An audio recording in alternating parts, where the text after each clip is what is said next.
Very good afternoon. I hope that everyone has enjoyed the lunch. We are starting this new session, the session number 2 of the program.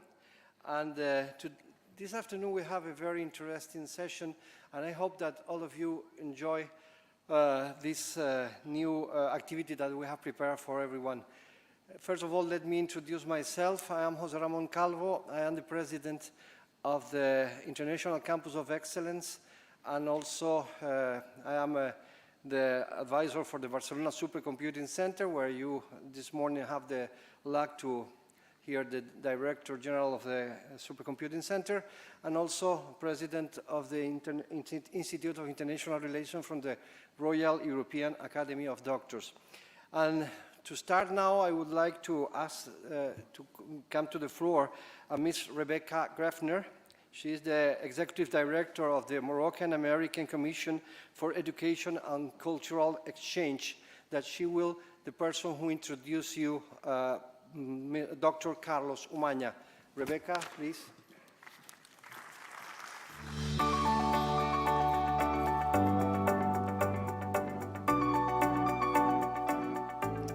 Thank you very much, and good afternoon. I hope you all had a wonderful lunch. I have the honor of introducing one of our Nobel laureates today, Mr. Carlos Umaña. He is the co-president of IPPNW, which is the International Physicians for the Prevention of Nuclear War, Nobel Peace Prize in 1985, and a member of the International Steering Group of ICANN, the International Campaign to Abolish Nuclear Weapons, Nobel Peace Prize in 2017. He's a general practitioner, former director of health at the Costa Rican Ministry of Health, and former official of the Costa Rican Social Security Fund, the CCSS, where he worked in primary care and as a resident in gynecology and obstetrics. So please help me in welcoming Mr. Carlos Umaña. Thank you.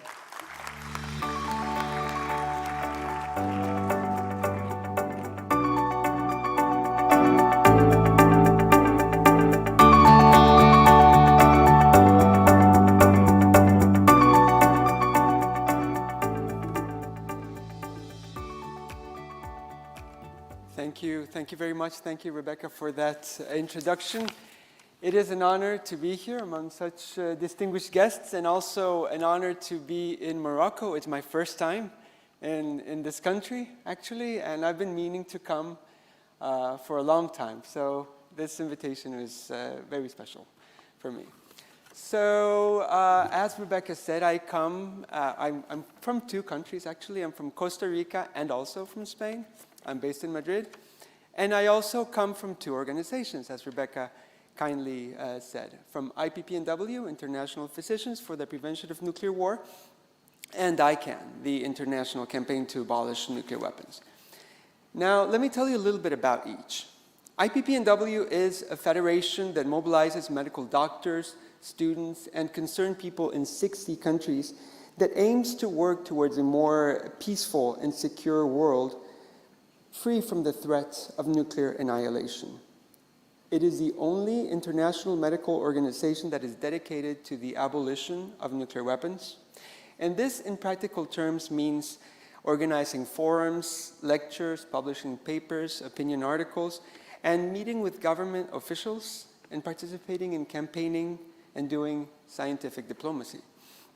Now, IPPNW was founded by US and then Soviet medical doctors in 1980 with the purpose of raising awareness about the devastating effects of nuclear weapons. And they were credited with persuading American and Soviet leaders that the Cold War nuclear arms race was jeopardizing the survival of the world. And, well, we received the 1985 Nobel Peace Prize for, and I quote, spreading authoritative information and creating awareness of the catastrophic consequences of nuclear war. And that basically sums up our work. It's evidence-based policy making. And this basically means placing science at the service of the people and the people at the center of the nuclear debate. Now, in 2006, IPPNW founded ICANN, ICANN, the International Campaign to Abolish Nuclear Weapons, we won the Nobel Peace Prize in 2017 for 2 reasons.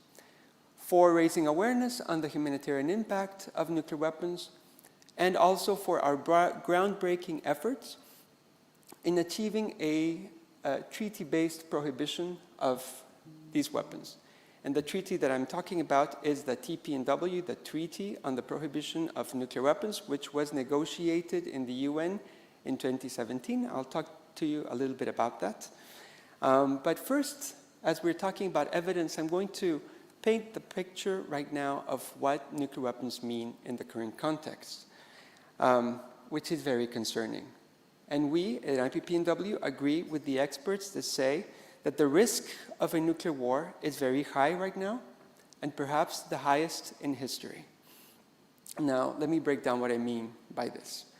A single tactical nuclear weapon with a yield of about 100 kilotons, if detonated in a large city, could instantly kill hundreds of thousands of people and injure many, many more.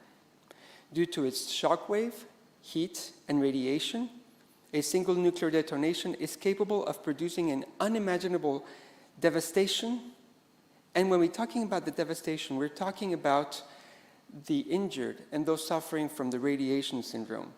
The acute radiation syndrome, which means exposure to high doses of radiation, is an extremely painful syndrome that causes the breakdown of vital organs and tissues. As we saw in Hiroshima and Nagasaki, this means that the victims of this horrible disease, that their eyes would fall out, that their faces would melt, that their abdomens would explode, that their wounds would not heal, and they would bleed to death. And that the victims of this horrible disease, the civilians, which means the non-combatant elderly, women, and children, they would not be able to access first response because there is no Red Cross or Red Crescent movement that could access them because of the destruction of the infrastructure, the communications infrastructure, and the contamination of radiation. So this means that they would be left to suffer and die alone. Now, in the mid and long term, we're talking about chronic radiation syndrome, which includes cancers, problems with healing, birth defects, and an increased incidence of cancers in future generations. Now, this is one detonation. But if we're talking about a large-scale nuclear war, we're not talking about 1 or 2 detonations. We're talking about several nuclear weapons with a higher yield in many cities. This would immediately cause tens of millions of deaths and hundreds of millions of injured people.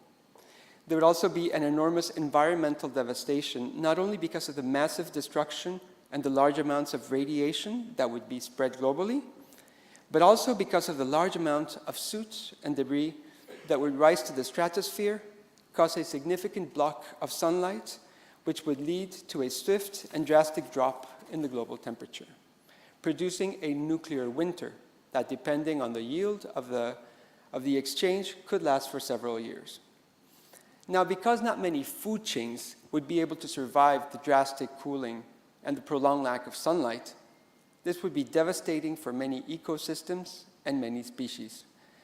In other words, a full-scale nuclear war could mean the end of our civilization and possibly even our species.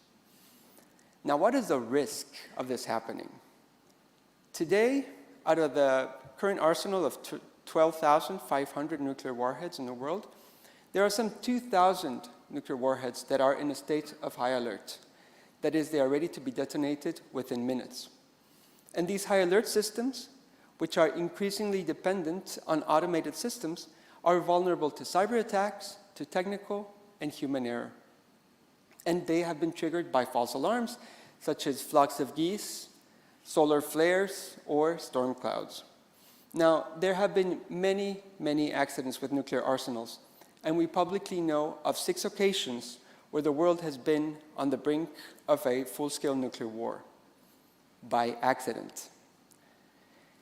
Now, we are currently facing 2 war conflicts where explicit nuclear threats have been made, and where several red lines have already been crossed. So the likelihood of misinterpretation and miscalculation increases, and these misinterpretations and miscalculations could also lead to retaliation and a full-scale nuclear war. So if the threshold of nuclear weapons is crossed, nuclear weapons used, the risk of a rapid and large-scale escalation is extremely high. There are many things that can go wrong, and from a nuclear war, there is no going back. As we physicians say, we must prevent what we cannot cure. So, how do we prevent this? We prevent this with nuclear abolition, and the time for abolition is now. It is urgent to delegitimize nuclear weapons and to take effective measures towards nuclear disarmament. It is urgent that decision makers be consistent with democratic and humanistic values, that public policy do what it's supposed to do, put people first. The antithesis of the existential threat of nuclear weapons is neither more nuclear weapons or more deterrence or more threats. It is peace.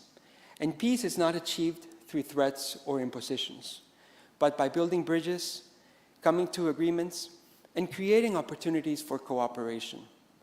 This is something that we've been hearing all week, and it is something that requires arduous and continuous diplomatic effort. The antithesis of nuclear weapons is multilateralism. And this multilateralism, the cooperation with many countries, is materialized in the TPNW, the Treaty on the Prohibition of Nuclear Weapons. Now, it is normal to be skeptic when we're talking about yet another nuclear treaty, right? Especially when we have seen many of these treaties coming and going. The difference is that a bilateral treaty, one between two parties, is vulnerable to one of these parties changing their minds, whereas a multilateral treaty creates a norm, and that norm is strengthened with every single country that adheres to that treaty. And it changes, it creates a normative change that becomes an international behavior, international peer pressure, if you will, that ends up being followed even by countries that have not signed the treaty and are not legally obliged to comply with it. Such was the case with the United States and with the landmines and cluster munitions. The United States, for instance, never signed the treaties that prohibit these weapons, yet stopped producing them. Why? Because it lost its buyers, it lost its investors, and there was a global climate of moral condemnation that had been created that made producing these weapons politically unfavorable. That is, it was bad for business. And that is how stigmatization works. The Treaty on the Prohibition of Nuclear Weapons, the TPNW, just by existing, makes countries manifest a specific position for these weapons. There are no more middle grounds here. Either nuclear weapons are acceptable or they are not. A country that does not sign this treaty is stating that it agrees with nuclear weapons and all that they imply. It is important to realize that today, power and prestige are ever less associated with destructive power, with impositions and threats, and ever more associated with the ability to create bridges and opportunities for cooperation. And the TPNW is part of this change. It is necessary once and for all to break this loop of complacency that has life on Earth under such a risk. So I'm going to ask the policymakers present here that the time is now and the responsibility is yours. It's all of ours, but especially yours. Nuclear disarmament is certainly not an easy feat, but it is possible if the global community sets the course towards that goal. We're talking here, of course, about a paradigm shift, and as such, it requires the involvement of a global social movement with broad participation from all over the world. We, everyone, especially people in positions of power, must do everything we can to get there. A world without nuclear weapons is urgent and necessary, but more importantly, it is possible.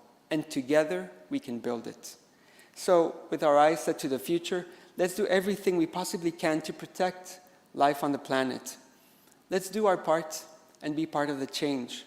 And let's give peace a chance for our future and our very survival depends on it. Thank you.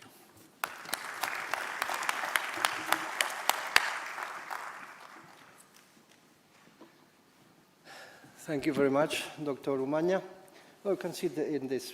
Yes, thank you. Now it's my turn to introduce Dr. Professor Cecilia Quindelan. She is the National Director of Executive MBA from ESIC, Marketing and Business School in Spain, and she will be the person who will introduce Dr. Ouidet Bouchamaoui.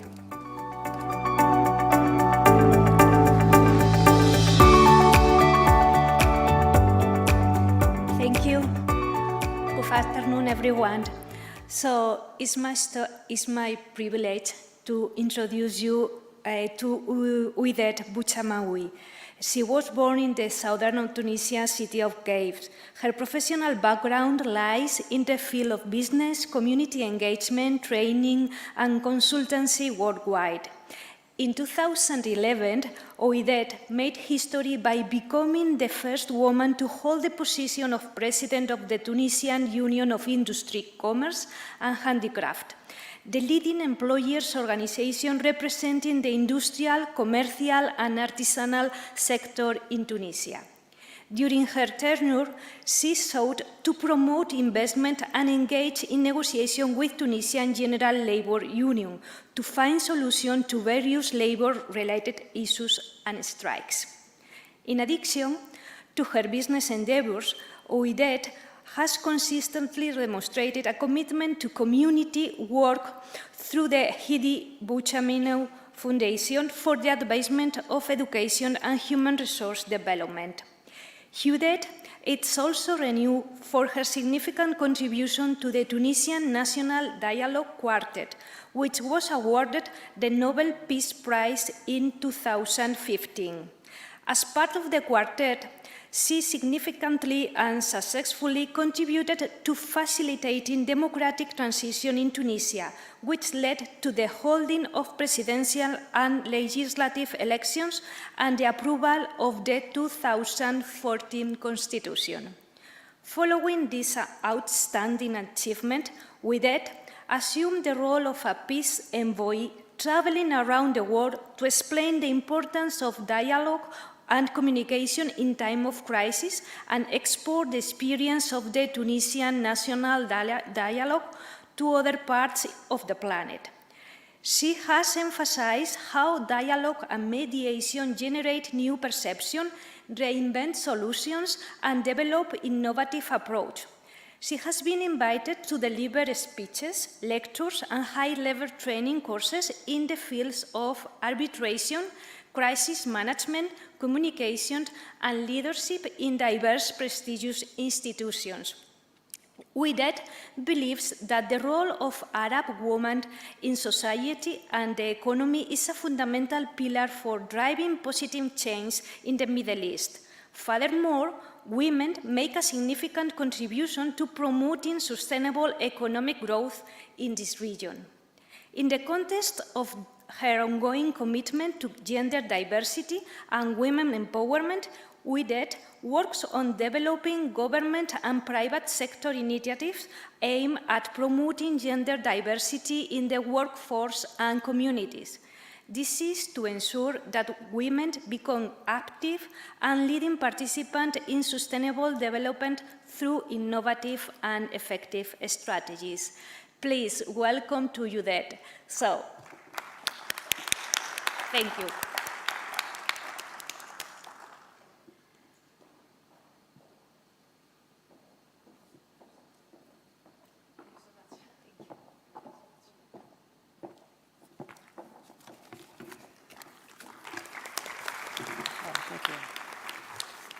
Assalamu alaikum, Yara min Tunis. Good afternoon. I'm so happy to be here and so proud to be in this very beautiful and wonderful place.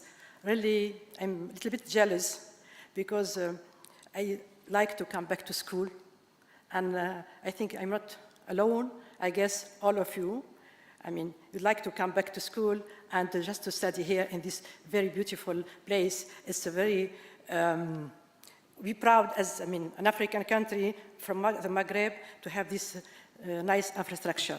So I'm going to speak a little bit about leadership as my background is an entrepreneur. And, for me, it's a privilege to be and to belong to a business family. And when I was, just to say to the students here present, when I was young, I was very shy girl. And I was really discreet. And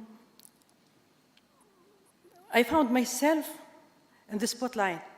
And I found myself in front of different medias to speak about my experience and to speak and to discuss with the union and with, some political persons. I'm saying that to say, yes, it's possible. If we have the will, if we have the capacity, if we are able also to change things, we can do it. And maybe I was fortunate to belong to a business family, and my father was my instructor, my teacher. He pushed me and my brothers and sisters, to be in the front place and to discuss, to ask questions, and also to try to understand this world differently.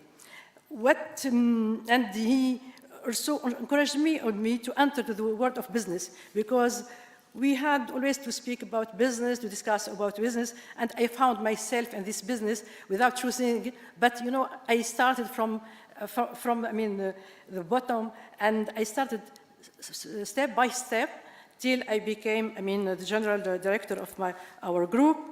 And in 2011, I found myself, it was a really pure hazard to find myself elected as the first woman in the Arab world, the president of the Tunisian Confederation of Business. You have industry, commerce, and handicraft. We have 150,000 members. I learned so much from my father, and I learned so much from also my colleagues in this confederation. I said that to say, yes, you as young leaders, you can change the world, and you have to be involved, and you need to find your places, and you have to fight. We need to listen to you as, this new generation, because we are living through an era of challenges and opportunities. And, we have the climate crisis, we have these global health challenges, and different challenges in social. And we need, to work together, to listen to each other, to understand each other. And how should leaders navigate this moment? I think it's important that we need not to be as an individual. We need to change and to work as a group, to work as a group, and also to change this old model of leadership is how we can find solutions to different obstacles, and how we can also find solutions to all our daily problems. So that's why today leaders must move beyond their identity as professionals and show up as humans, because we have also, even in our companies, to listen to our workers, to employees, and to let them be involved in all our strategies. To move from this any old perception of leadership, we have to also to connect together, to share values, to believe together that it's possible to also to hope for a better future, and also to reduce our fears, because even though we are confronting different problems, but its solutions are there, and we are able to find solutions to all the problems. So for the most young people, I think they are ready to make this changement. They are using different medias. They are also using the information, and they are aware about something, about all these challenges, but they need more consideration. Youth leadership is, for me, something which is very important, and you have the energy, you have the passion, you have fresh ideas, and also you can promote, I mean, the environment, you can promote justice, you can also promote how we can combat climate change, and you have also to work and we also, as citizens, we have to work on education, on youth empowerment, on climate action, on youth engagement. We have to work also how we can, in economic opportunities, in inclusivity, in partnership, in mentorship, and together we can make this changement. So we need to take all these steps and we work together to create a future, the future that we can live together. We can live together, and it's a future which is more equitable for you as youth and is also for us as members of the society. I cannot forget not to speak about women, as I am a woman, and I think it's very important to have more women, and particularly for the Arab world, to have more women involved in politics, in economy, in entrepreneurship. And young women, I think, and we are already, all of us, we are aware that we have this capacity to be, leader, but we don't have maybe the opportunities. We have the potential, we don't have opportunities, so maybe we can make the change, but at least we need more laws, we need more, better legal frame, to be involved. And there are some, let's say, some handicaps. We have also to find, to reduce these handicaps. We have to push our political parties and all politicians to have this capacity to change and also to respect the work of women everywhere. So we need to have the same, the equal wages for the same, we have for the same and to have the same opportunities. Also, we need to start the values and the benefits as we together we compose all the society, and we together as we represent the half of the population, we can also be real members of the society. We can work, we can make, we can participate in the economy. And that's why we need to have more role models. We need also to empower others. We need to listen to the successful stories, and we need also to talk to girls about leadership and allow them to lead. Just give them the chance, the opportunity to lead, and for sure will be, they're going to be, very successful ones. And we have also these leadership skills about we can build confidence if we are confident, if we trust on our capacities, if we have the will to learn and the will to succeed, I'm sure you're going to succeed.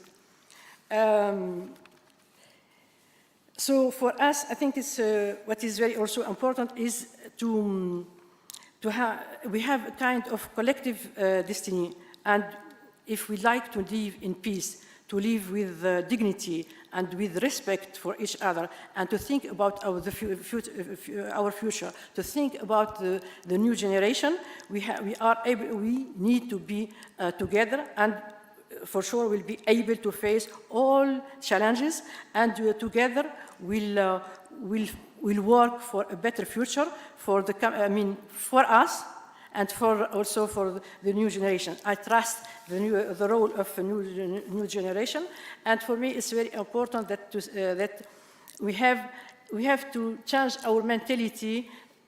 Men, women, girls, and boys, all of us, we have our part in this world. Just we need to be curious, to learn more, to ask questions. Even sometimes we ask the wrong questions, but it's okay, because if we are learning from this, and we can move better. We can move forward, and we can have also a better future. Because I'm really aware about what's happening today: crisis everywhere, conflicts everywhere, and our new generation is trying to leave our countries to look for better opportunities outside the country.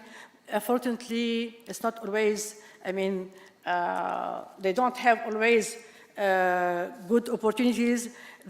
Sometimes they were not well treated there. So think twice before leaving your country. Just have your degree, just think about your dignity, and just have some skills so you can go outside your country and you can work with dignity. Thank you so much.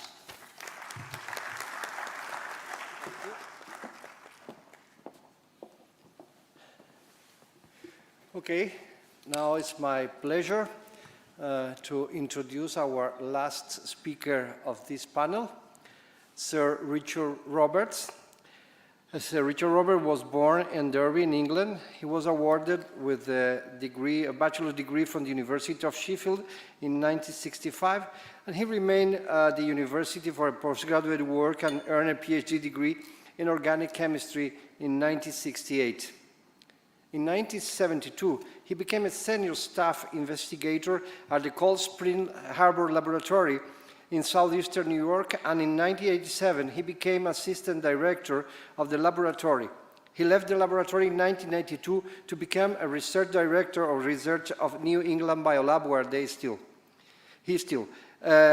Dr. Roberts did his Nobel Prize-winning research on the adenovirus, the virus that caused the common cold, on the Cold Spring Harbor lab, and in 1977, him and his team established that the genes of the adenovirus are discontinuous. The segments of DNA that code for protein are interrupted by the lengthy stretch of DNA that do not contain genetic information. Since his discovery, it has been established that the discontinuous gene structure is the most frequent structure found in higher organisms, including humans. In addition to having important implications for the study of genetic diseases, this structure is believed to drive evolution by allowing information from different parts of the gene to be brought together in new combinations. The general view is that the evolution occurred through the accumulation of mutation or minor alterations in the genetic material that produce a gradual change in the overall organism. However, gene splitting suggests that another mechanism may be important in the evolution of higher organisms, the rearrangement of genetic information into new protein coding units to speed up evolution and to respond more flexibility to environmental challenges. His discovery of this alternative splitting of gene, in particular, has had a profound impact on the study and application of molecular biology. Dr. Roberts' research in this field resulted in a fundamental shift in our understanding of genetics.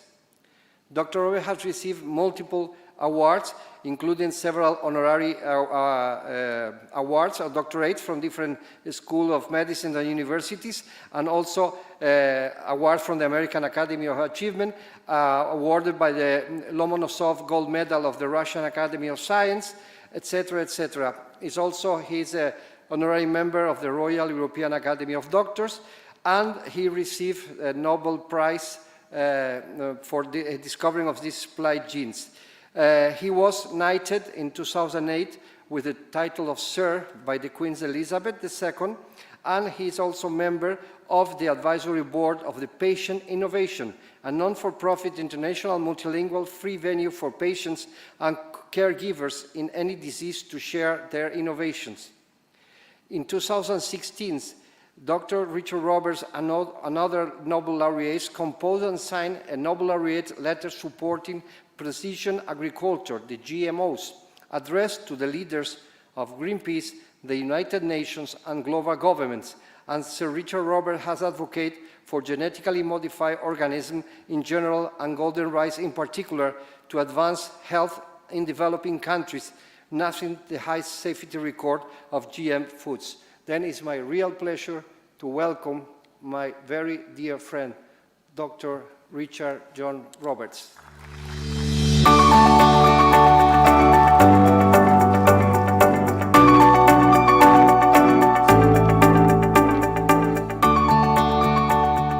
Well, thank you. It's a real pleasure to be here. I always love coming to Morocco, a great country, and this university is exceptional. I can't believe it's even here, so it's great. I'm looking forward to coming many more times. I want to address the students, because I think the students, of course, are the future of this country, they're the future of this world, and I want to talk about three things that you may or may not always have heard about. One, for sure you have. One of these instances is luck. Luck plays an incredibly important part in our lives, and I will give you some illustrations. Another is failure. An awful lot of students get put off because their parents or their teachers saw that they failed an exam or they failed some test they were giving, and they get told they're no good, and they lose confidence. And this is absolutely dreadful. Failure is the best thing that can happen to you when you're growing up, when you're trying to do something, because if you do a good post-mortem on your failure and realize why you failed, the next time you won't make that same mistake. How many businessmen, the first company they started failed, but they learned that this was not the way to go. Look at Bill Gates, right? Head of Microsoft, not a bad company. His first company was a failure. There are many, many instances where this has taken place. But the third thing I want to do is to echo the remarks from my previous speakers here, and that is to talk about advocacy. Because I think it is really important for young people not to sit back and let the old people decide the future for them. It's important that they make these decisions for themselves, that they become activists. Someone like Greta Thunberg in Sweden, who has been active in talking about climate change and had a huge impact. And I'll talk a little bit about how you can be active and what it takes to be active, because it's not always so obvious what you should do. Now, I've been, shall I say, a rebel, an activist, whatever you like, ever since I was a kid. As soon as someone told me what to do, I always hated that. I thought this was not the thing to do. I want to think of what I'm going to do. And as a result, I got into trouble on a number of occasions because of this. I stopped going to school for a while and almost got thrown out. But fortunately, the headmaster relented. Although that may not have been the best thing at the time, I was the West of England junior snooker champion. And I thought when I thought I was going to get thrown out of school, I was going to be the world's best snooker player. Then I could have been really famous. But that was not to be. The headmaster relented, let me go back to school. But playing a tournament one day, an old gentleman noticed that I'd missed a shot and hadn't taken advantage of the piece of luck that followed it. And he said, you know, the important lesson in life is when something lucky happens, you must take advantage of it. You really have to think twice as hard about what you're going to do the next time. Don't feel guilty because you had the luck and somebody else didn't. We all have luck. It's worthwhile looking back on your lives and seeing when you had luck and how it guided you in this direction or that or the other. One of the pieces of luck that came my way was winning the Nobel Prize. I was doing some experiments back in 1975. Things that we were doing didn't work, and we did a post-mortem to figure out why it didn't work. The failure, it was a failure, a huge failure.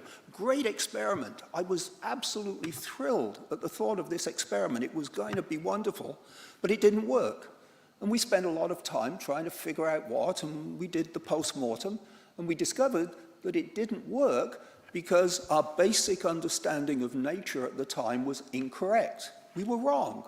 The experiment failed, but fortunately, we made a big discovery, and I was lucky enough to win the Nobel Prize as a result of it. Now, as I said earlier, I've always been a bit of a rebel. I've always been somewhat activist and don't like people to tell me what to do.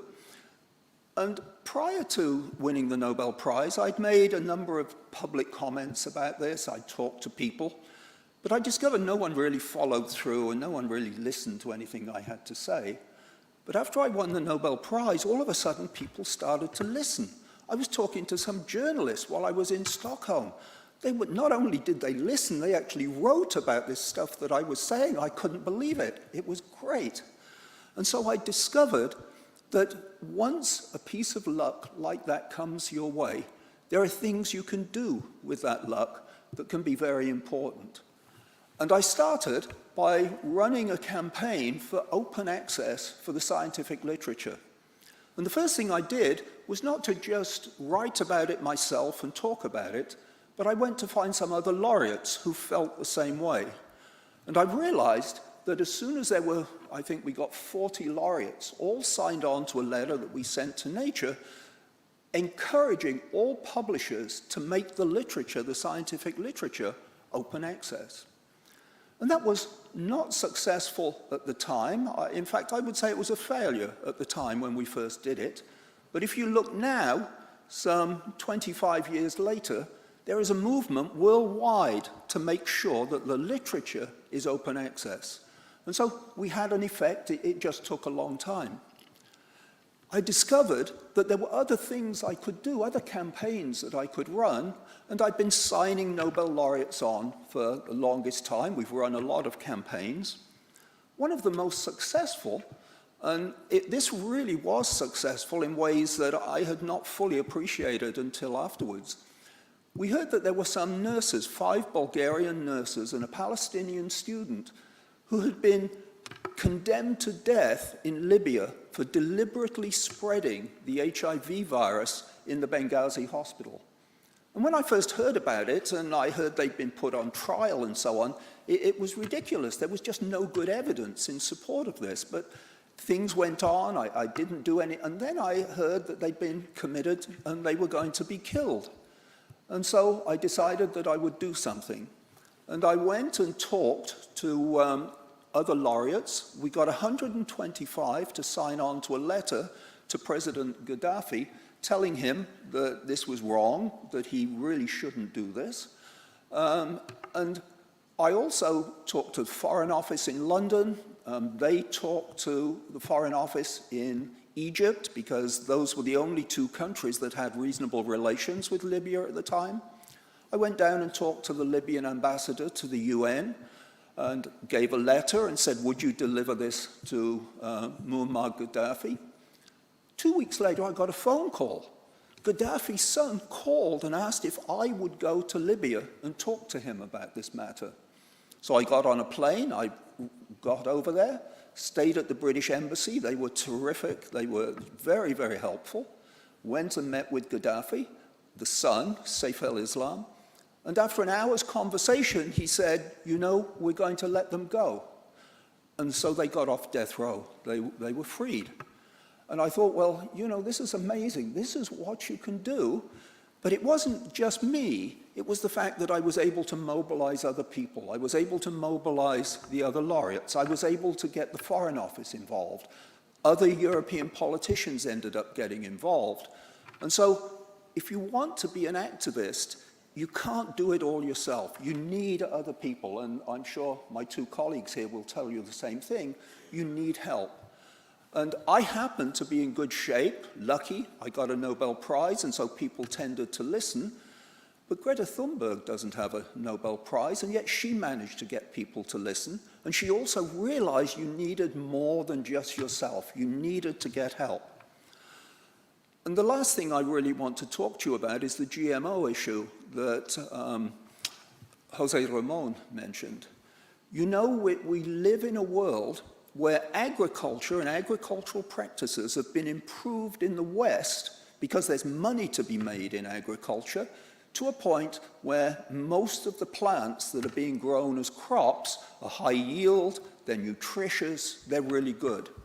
But if you look in the developing world, they don't have that same freedom.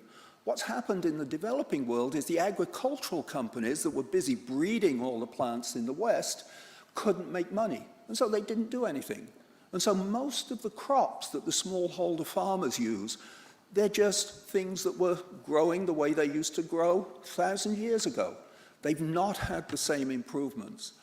And if we can improve these plants, which we know how to do, modern science, modern biotechnology can tell you how to do it, we can enable the 800 million people who go to bed hungry every night to eat. Okay? They can have food. And a lot of this stuff that is needed is available in scientific labs, but has not been approved by governments. And it's not been approved because the Europeans In particular, Greenpeace got involved in this movement to say that GMOs were dangerous. It's nonsense. It's not true. Why don't they come out and tell us that it's not true? In more than 30 years, there's not been one case of a problem. You cannot say the same for traditionally bred foods. They've had many problems because when you do traditional breeding, you're mixing genes, many genes, you don't know what they are.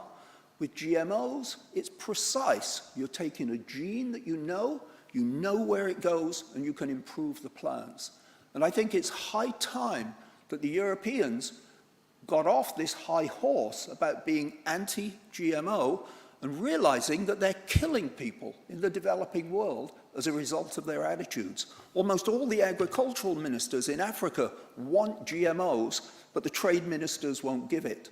And they say, the Europeans won't deal with us if we grow GMOs here, if we try to get GMOs into Europe. And yet the Europeans import millions of tons of GM crops to feed their animals. Not allowed to import them to feed people, but the animals is okay. I want to know, where are the animal rights activists? Why aren't they upset about this? They should be. And so they're not upset because these things are perfectly safe. That's why. And so I would ask all of you to support this GMO, pro-GMO movement. It can make a huge difference to millions of people, but those in the developing world, we don't need them in the developed world. We have plenty of food. When did you last go into a restaurant in Paris and say, well, you know, is there anything for me to eat today here? No, you say, you know, you see a menu, 500 items on it, you pick what you want. The little boy in Africa who goes to bed hungry at night, he just wants something to eat, and we can provide it. Thank you.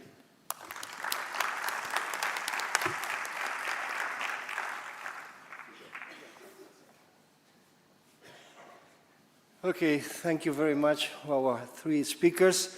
And now I must say that the Campus of Excellence was created with all of you young people in mind.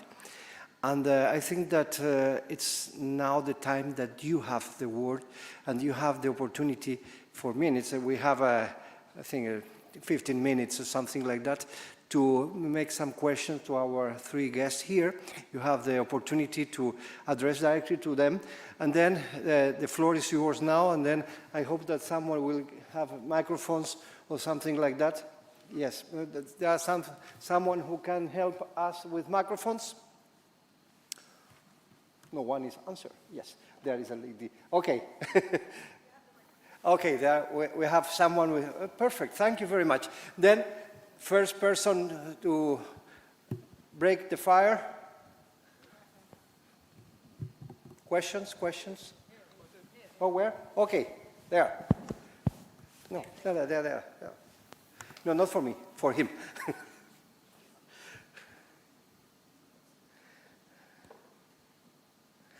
There, yes.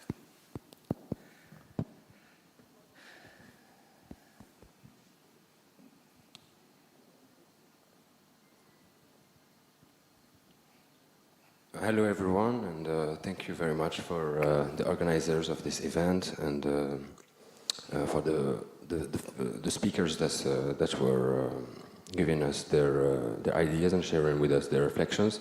Thank you very much. I'm an anthropologist and alumni from this university, and I'm gonna, excuse me, to follow the advice of our last speaker by being a little bit of a rebel myself.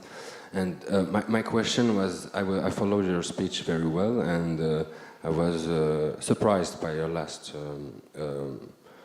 bit about the GMOs, and I would like just a little bit more development on that point, if that's okay. I hope that you understand that the current ways of the green revolutions and with the modern agriculture, the model of modern agriculture that we're using is creating a lot of doubts globally about its sustainability and about the uncertainty that it represents, just as, for example, we talked about nuclear energy and the actual uncertainty that it can present. So for the first part, I would like to say that it's not because of a problem did not happen for now, that it couldn't happen in the future, and that's kind of the basis for multiple environmental reflections that take into account the long time that risks can be posed.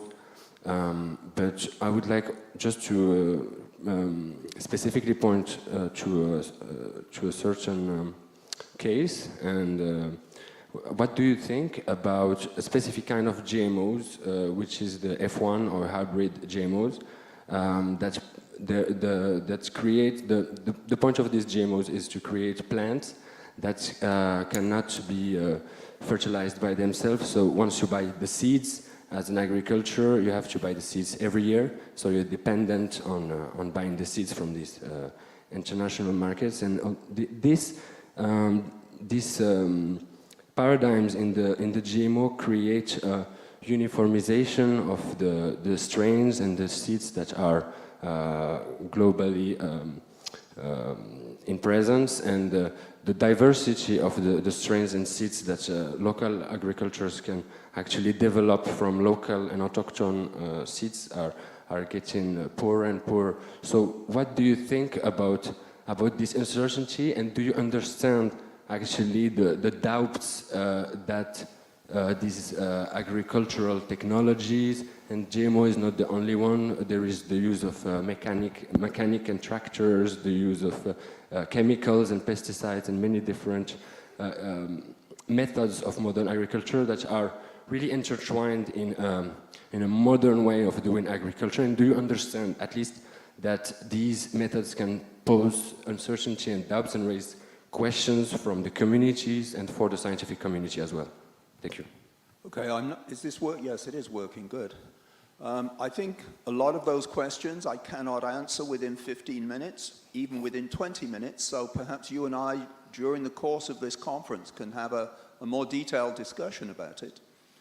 But you have to realize that if you abandon all modern agricultural practices and maybe go organic, you need a planet 6 times the size of Earth in order to provide enough land to grow the food that we all need to eat, right? Agricultural companies often do things that they shouldn't, and the best example was Monsanto with their Roundup Ready crops. Instead of taking advantage of the fact that they could make crops that could cost the farmers less, they raise the price. They charge farmers more, and farmers then charge people more for them. And they were only available in the developed countries, because this is where the agricultural companies have made money, in the developed countries. There's no money to be made in the developing world, and that's why the agricultural companies have made no attempts to improve the crops for the developing countries. But scientists in the developing countries, in labs in Kenya, in Uganda, in many of the African countries, have come up with easily modified crops. For instance, rice, the golden rice. You may have heard of golden rice. This is a rice that carries the gene for beta-carotene in it, which is the precursor of vitamin A, and this can prevent childhood blindness. Are you aware that something of the order of between 500,000 and 1 million children go blind every year because they don't get enough vitamin A? If they were eating golden rice, they would get the precursor of vitamin A and would be able to make it. So should we not produce golden rice? Should we not allow that to be put into the hands of the children's parents so that they can make sure their children survive? If you can increase yields, the amount of land that you need to give away in order to grow the crops you want is much less. And so you can preserve biodiversity this way. The important thing, though, is for 12,000 years, we've been improving crops by traditional breeding methods, by chemical or by radiative mutagenesis. Now we can do it precisely. We never used to be able to do it precisely. That's why many of the crops that the agricultural companies produced failed. They didn't work because there were unintended consequences. But when you do these things precisely, you know what goes on, you know what gene has gone in, you can test it, you can be very precise. You can take advantage of modern biotechnology. And that is the way in which we are going to feed the world. Okay? Are you suggesting that we should put in, forced sterilization so that we reduce the number of people on this earth? I suspect probably not. Okay? But we have to feed them. The population of India is now the most populous country in the world. China is growing still, but not as much. Many other countries are growing. These people need to eat. In Africa, we have many people who are now moving north up into Europe in order to get a better life.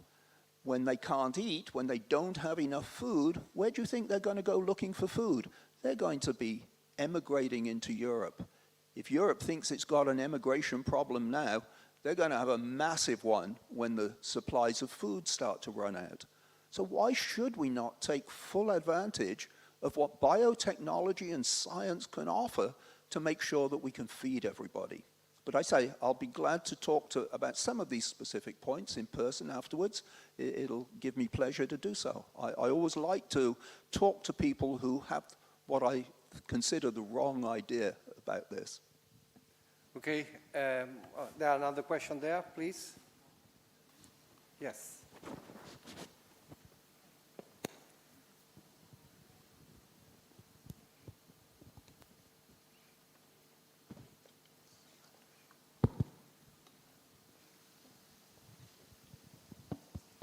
Good afternoon. My name is Grace Rector, and I'm a current Fulbright English teacher working at Hassan I University in Stad. Several of us are teachers here in Morocco, and I have a question for Widad. As a professor with several talented female students that are hoping to work in politics and hoping to become young leaders, my question for you is, what steps or structural changes can we take as educators to empower women here in Morocco or internationally to create space for them in the political sphere and to move into political positions? Just because, as we're witnessing, there are women that have incredible ideas, but oftentimes there's not historic examples of women taking places in politics. So what tips would you give to educators that we can instill in our classrooms to make progress towards giving women that space in politics? Thank you. Thank you so much. I think we need to educate women about their rights, because if they know their rights, they can ask for them. It's very important, and to focus on education. Secondly is the participation. As educator, you need, to let students and to participate in every step, to give their ideas, to give their proposals, and also to let them to be confident. Because if you are confident, if you trust on yourself, you can succeed. And you can, and also give them the opportunity to ask questions. Because when you ask questions, you can understand better. And the other point is how we can work together in the group. Because if you'd like to be a leader, or if you'd like to be, a politician, it's difficult to work by yourself. You need to have a team. And if you are used to work with a team, you can also make things better, and you can, manage things better. So the idea to work together is very important. And for me, what I learned, for example, from my own experience is I learned how to listen to others. This is the first very important step.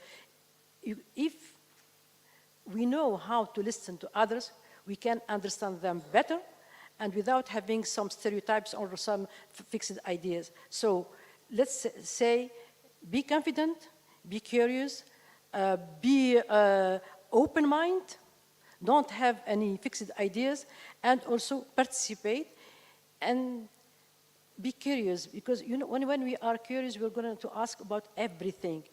And maybe also we need the support of men, because ourselves, if sometimes we need to have quotas, we need sometimes to review all the laws, to give us more opportunities to be represented, for example, in the parliament or in the communities and something like this. So we have to do something, politicians, they have to do something, And also together with men, we can also go forward to change the world, because there is space for all of us. And for example, I'm working a lot in the mediation and in the conflict process. Most of women everywhere, they are affected. They are more affected in the conflicts. But if you are looking in this table of, conflict resolution, you'll find just men. So we are affected, we are injured, and we don't participate in these resolutions. That's why it's very important also to push and to speak, loudly, to say, yes, we are here.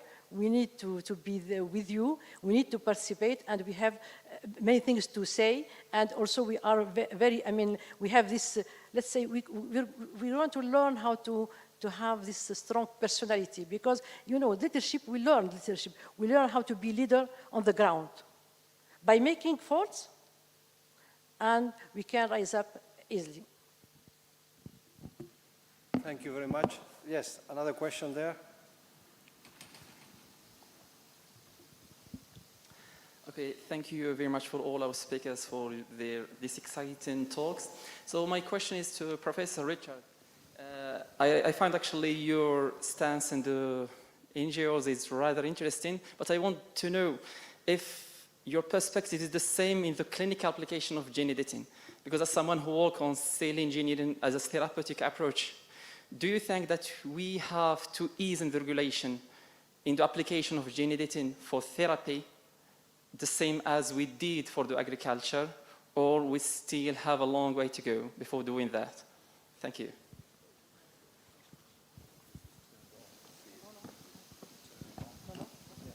Hello? Okay. So yeah, I'm glad you asked that. If I'd had a little more time, I would have gone into that precisely. So the thing about agriculture is that we have a very good, long, strong track record.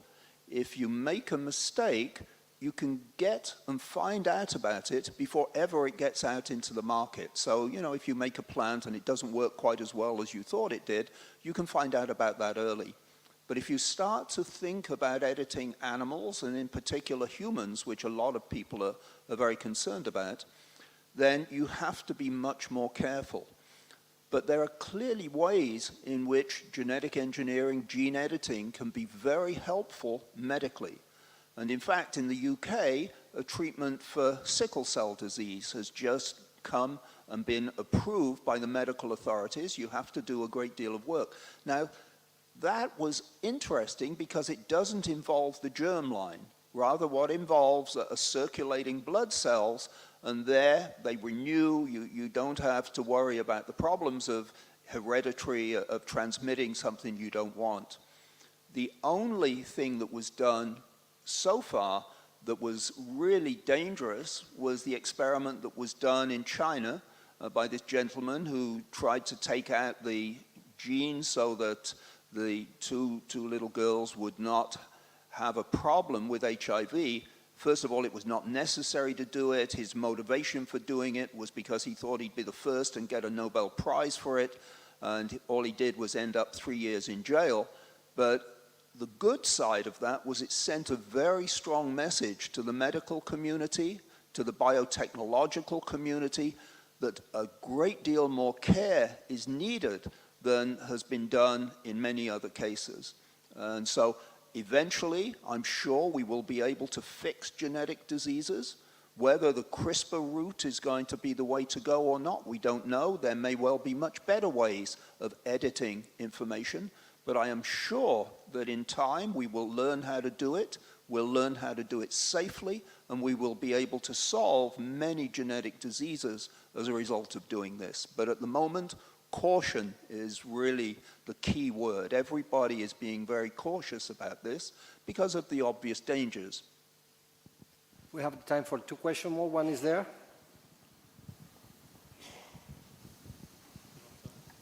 Yes, I think that. Thank you.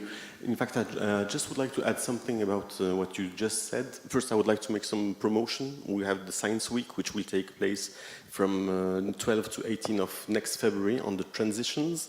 And during this session, which will be the 4th edition, we will have the screening of a documentary made by Luc Hardy on the cloning, because in fact he made this documentary on the horses, because he found out that 100% of horses used to play polo in Argentina are cloned, 100%, meaning that we went way beyond what we've been knowing so far about gene editing with plants. And if we can do it with horses, we can do it with people. And so the question is about ethics. You said that we need to be cautious. And the problem so far is that these initiatives are taking place in private spaces, and states are way behind with the laws and the cautiousness we would need.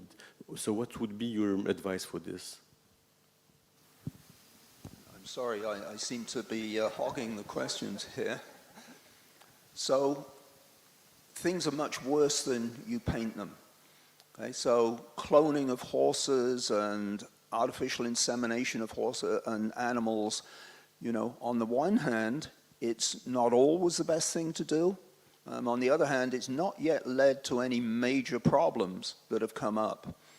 But we have recently, just within the last year or two, learned how to take embryonic stem cells of humans and to grow people from them. That is something that for me is really scary, because it is relatively easy to do. The work, the details of how to do it have not yet been fully published. They soon will be. And that will offer all sorts of opportunities for growing babies with properties that you may not particularly want to see in babies. And so I think this is an area where the legislation, the politicians need to step in and do something very quickly. But again, it's a little like AI. It is very slow, usually, to draft legislation, to get rules in place. And I think this is another case where I've not heard any talk among the politicians about growing babies from stem cells.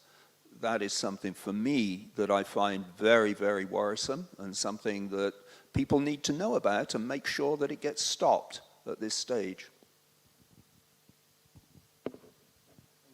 Have another lady there.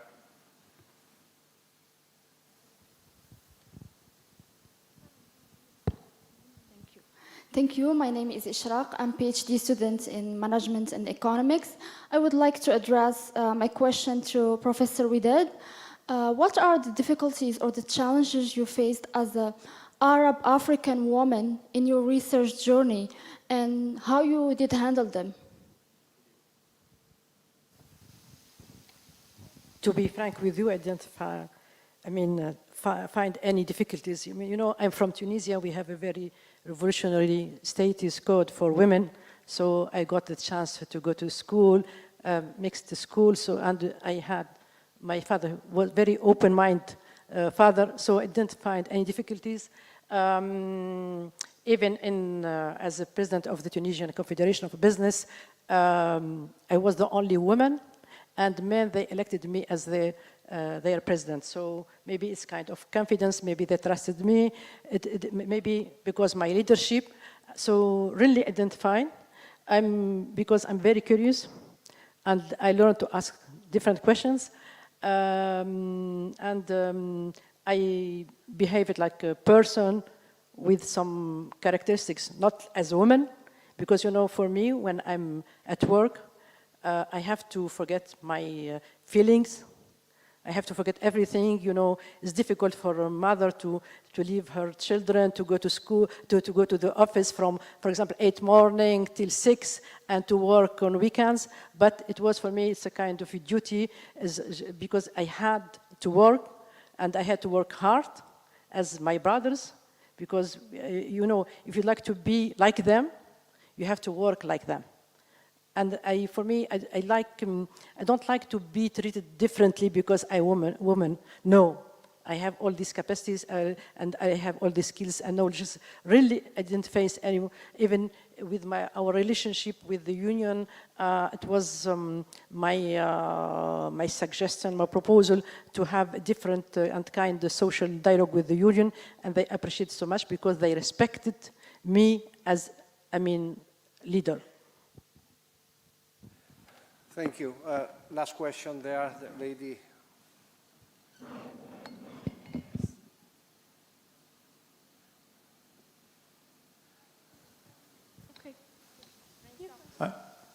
Can I ask the last question, if it's possible? Where, because Here, on your left side. Oh, okay, there are three people there, okay. We have been marginalized here on the left side. I have a question actually for our three guests here. I'm Khalid Maxam, I'm professor of genomics, actually plant genomics and genetics, and I'm a Fulbright fellow here in Morocco. So the issue of food security for me, and I've been plant scientist for the last almost 30 years, it's not linked only to GMOs and the application of technologies for the production. It's mainly linked to the distribution. And we all know with wars and with political instabilities, it's very hard to put food on the tables of every African when their countries they are suffering, plus the issue of immigration. So the issue of immigration is a very hard issue to deal with. And you, as ambassadors of peace, you could do actually a very good job in trying to let the Europeans know they do have a big responsibility. I'm originally from Morocco, and I'm really very proud of Morocco has been doing. We've never colonized a country in Africa, but we are actually giving our hands to every country in Africa. So, and I hope that the Europeans will get inspired by the Moroccans to do better in this field.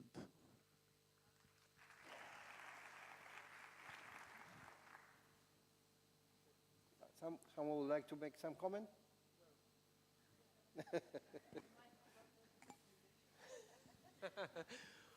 Well, nobody asked me a question about nuclear weapons.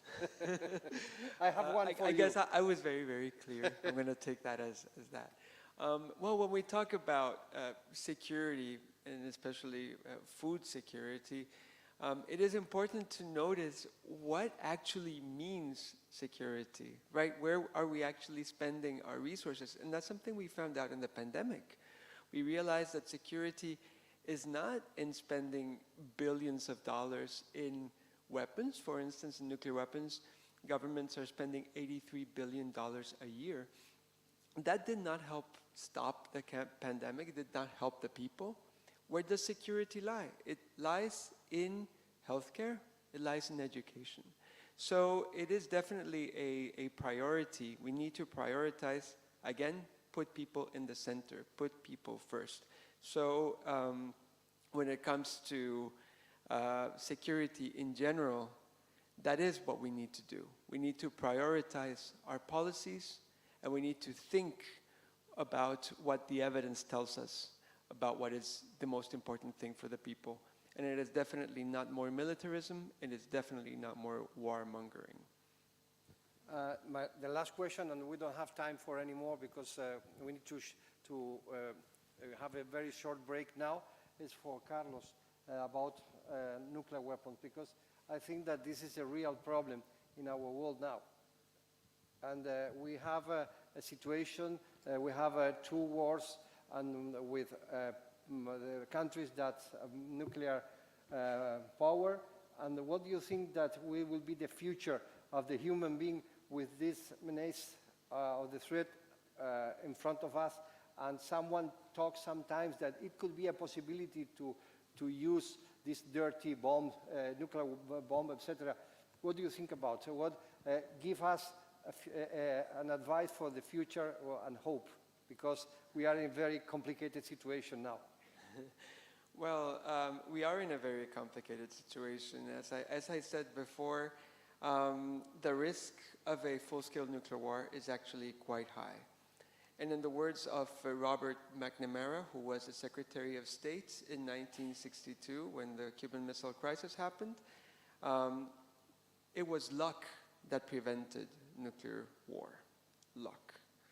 So it is very unrealistic and very foolish to actually think that luck will last forever. It will not. As long as nuclear weapons remain there, sooner or later, they're going to be used. So we have to think about nuclear weapons like that existential threat. It is either the end of nuclear weapons or the end of us. So our future, we can be optimistic about our future, and I love being optimistic. In our campaign, we talk about the 3 H's. We talk about the H of horror, of course, horror, hope, and humor. Horror, because we are very aware of what we are fighting against. We are very aware of this danger. Hope, because we're building a world free from nuclear weapons, because we believe that we can do it. And the humor is how we do it, how we get along with each other, how we relate to each other. We have fun doing this. I have many, many friends all around the world, and we campaign together, and it's a beautiful, beautiful family. So optimism in that sense is very realistic, because only the people who believe that change is possible are the ones who can actually carry it out. So we can actually do this, but we have to be aware of the problem first. And yes, the nuclear problem is big. The future is, the only possible future is without nuclear weapons. Nuclear weapons are incompatible with life, incompatible with progress, incompatible with peace, incompatible with feminist policies. And regarding nuclear energy, nuclear power, we are now seeing what you raised, the issues of dirty bombs, right? It is important to separate the issues of civil uses of nuclear technology and war uses of nuclear technology. So when politically, it is important to make the distinction between nuclear weapons and nuclear energy. That is not to say that they are, of course, related, that nuclear energy is dangerous. On a good day, nuclear energy is vulnerable to cyber attacks as well, to human error, as was the case with with Chernobyl. And it is also vulnerable to external power losses, as was the case with Fukushima. And now in Ukraine, we are seeing for the first time an unprecedented situation of having nuclear reactors in a war zone. So all of these risks are heightened, plus the risk of an actual attack on a nuclear reactor. So they are very risky, they are very expensive, and that is certainly not the future of energy in there as well. So it's something that we also need to move away from. Yes, thank you. Thank you very much, and thank you. And before to end this session, I would like to let you know that on the 10th of December this year will be the 127th anniversary of the death of Alfred Nobel. Alfred Nobel was a Swedish entrepreneur, businessman, and scientist who decided to give to the humanity prizes that award the best discovery in several fields, physiology or medicine, physics, chemistry, literature, and peace. We have today the good luck to have here a Nobel laureate in medicine and 2 people that create or preside organization who was awarded with Nobel Peace Prize. As Carlos has the reproduction of the medal that they received when they received the Nobel Prize, I think that before to finish this session with a big applause to our 3 speakers, I would like to ask him to show all of you this medal as a recognition to Alfred Nobel for being so smart to create this award that gives us the option to have these people here with us.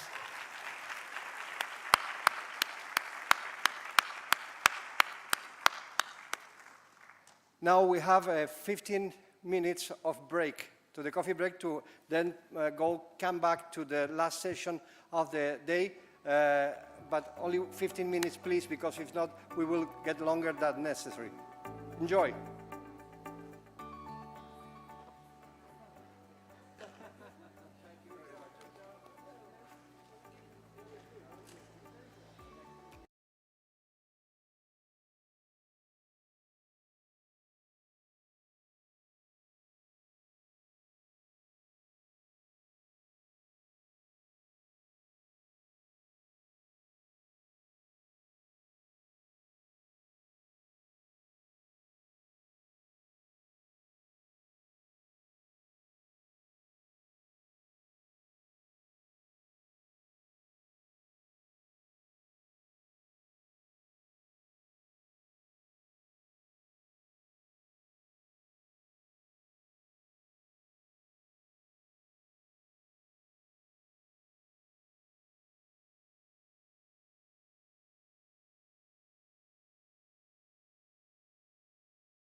And colleagues, ladies and gentlemen, my name is Ali Bouabid, and I am Associate Professor and Head of the Institute of Education Sciences here at UM6P. And it's an honor to be the moderator of this session to discuss an important topic, building a world-class university. First, I would like to commend the UM6P Institute of Advanced Studies for organizing this event, and I would like also to thank them for giving me the opportunity to be a moderator of this session. So let me introduce you to the panelists. First, Dr. Michael Hose. Dr. Hose is a professor of political science, and he has assumed the leadership of Fulbright Canada since September 2001. He's president and CEO of the Foundation for Educational Exchange between Canada and the United States of America, and executive director of Fulbright Canada. And under his leadership, Fulbright Canada has achieved many success and growth in its programs and the number of students and scholars that had been supported by this program. Next, we have Professor Mohammed Salem. Professor Mohammed Salem is the president of University of Wollongong, Dubai, since January 2015. Under his leadership, University of Wollongong, Dubai has strengthened its position as a leading academic institution in the UAE and in the Gulf region. Professor Mohammed Salem joined University of Wollongong, Dubai in 2004, where he has held several responsibilities, first as faculty member, and then as Dean of the Faculty of Engineering and Information Sciences. Before that, Professor Mohammed Salem has worked as software engineer for several years in both public and private sectors in Mauritania and Canada, and collaborated in research with industry in the UAE and Canada. Next, we have Dr. Viviane Naimi. Dr. Viviane Naimi is a professor of finance and the dean of the Faculty of Business Administration and Economics at Notre Dame University in Beirut, Lebanon. Professor Naimi has made several research contributions in the areas of risk management, investment, corporate finance, and financial modeling. And before working at University of Notre Dame, Professor Naimi worked for several international banks and launched the first mutual fund in Lebanon in 1996. And finally, Dr. Mateo Valero Cortés. And sorry, because there was a confusion in the schedule. Initially, Professor Valero was supposed to be in the panel and then not. And finally, thank you very much for being on the panel. Professor Valero is a professor of computer architecture and the director of the Barcelona Supercomputing Center, which hosts the Mare Nostrum supercomputer. So Mare Nostrum is the name that the Supercomputer Center of Barcelona use for their supercomputer. The supercomputer is, Mare Nostrum is the most supercomputer in Spain and one of the most powerful supercomputers in the world.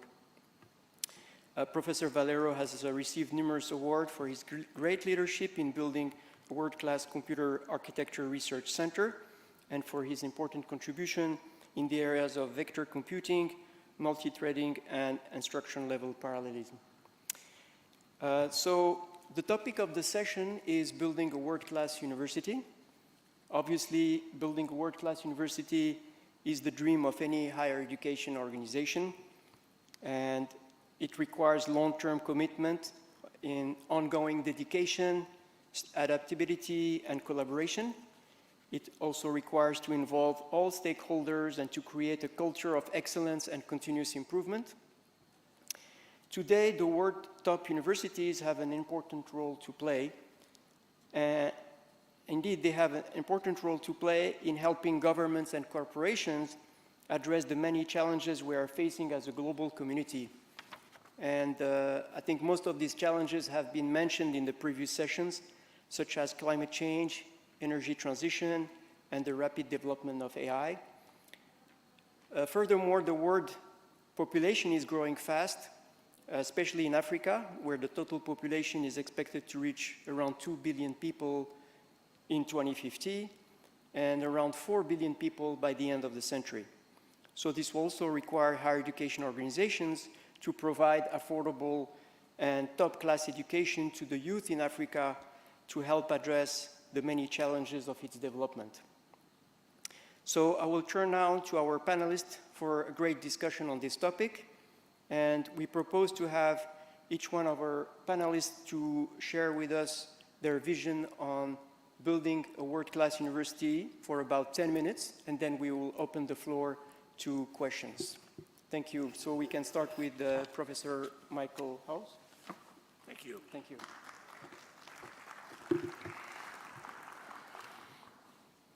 Thank you.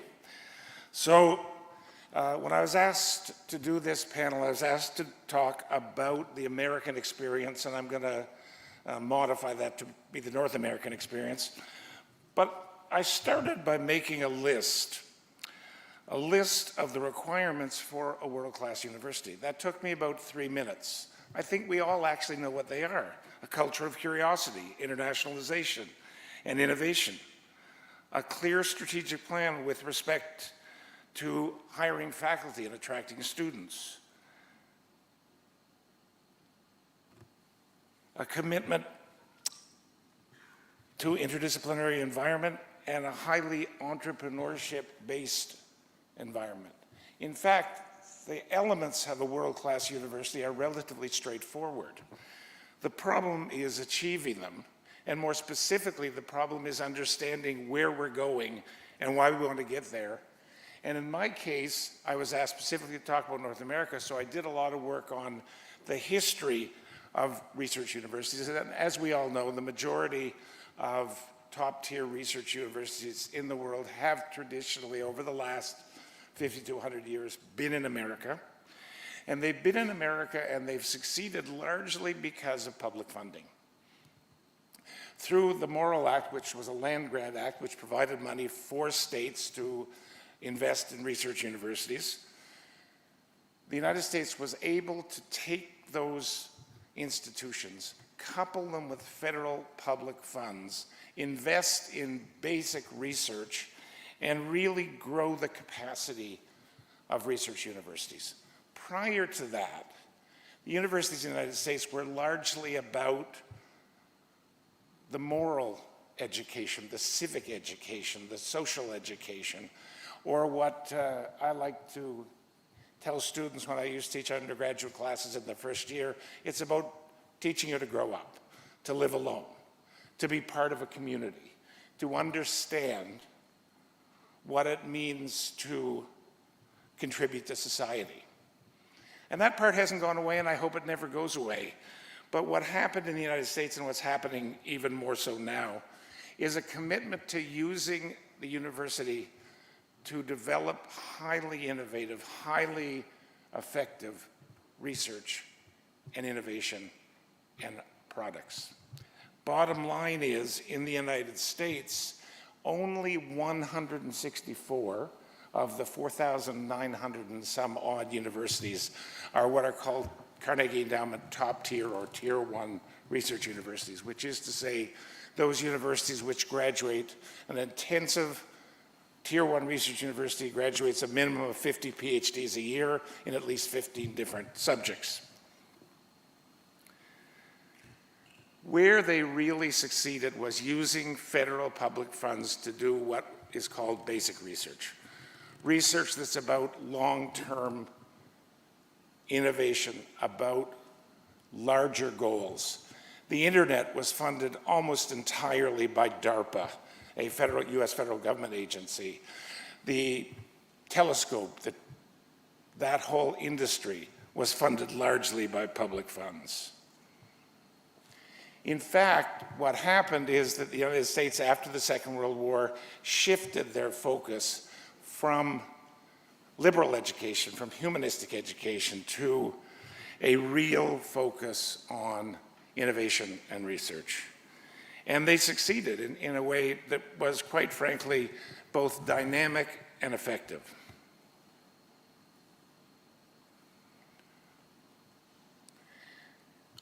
What we found, if you look at the data over all this period, what we find is that research-intensive universities generate economic growth. There's some debate amongst economists, but the bottom line is that in almost all the studies I look at, in the United States at least, basic research is the single largest indicator or supporter of economic growth, and the single largest contributor to increases in national income. So I don't think there's much question about whether basic research is worthwhile. But right now there's an increasing focus on applied research, on research that has shorter term payoffs, research that meets immediate problems, research that's defined by the market as opposed to vision. There's no question that applied research is necessary. There's no question that the market wants it, and there's no question that it has value. But it doesn't seem to have the same value that basic research does in the long term. In a real world, what we need is some combination of the two. So that was about 10 pages of the paper I wrote. Bottom line is, basic research matters, applied research matters. We need something that is a blend of the two. We saw how American research universities grew, and we know what the main elements of them are. The question then I really wanted to ask is, what are the challenges? If it's easy to define and identify what the characteristics, what the requirements are, what the elements of a world-class research university are, why aren't there more? Why aren't we more successful? We know what we need to do. We probably know how to do it. So what's standing in the way? And I think, in my view, there are three things that are absolutely standing in the way.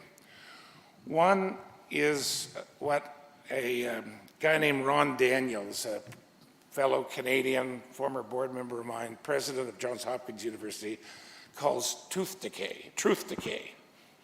I did that on purpose, just so you know.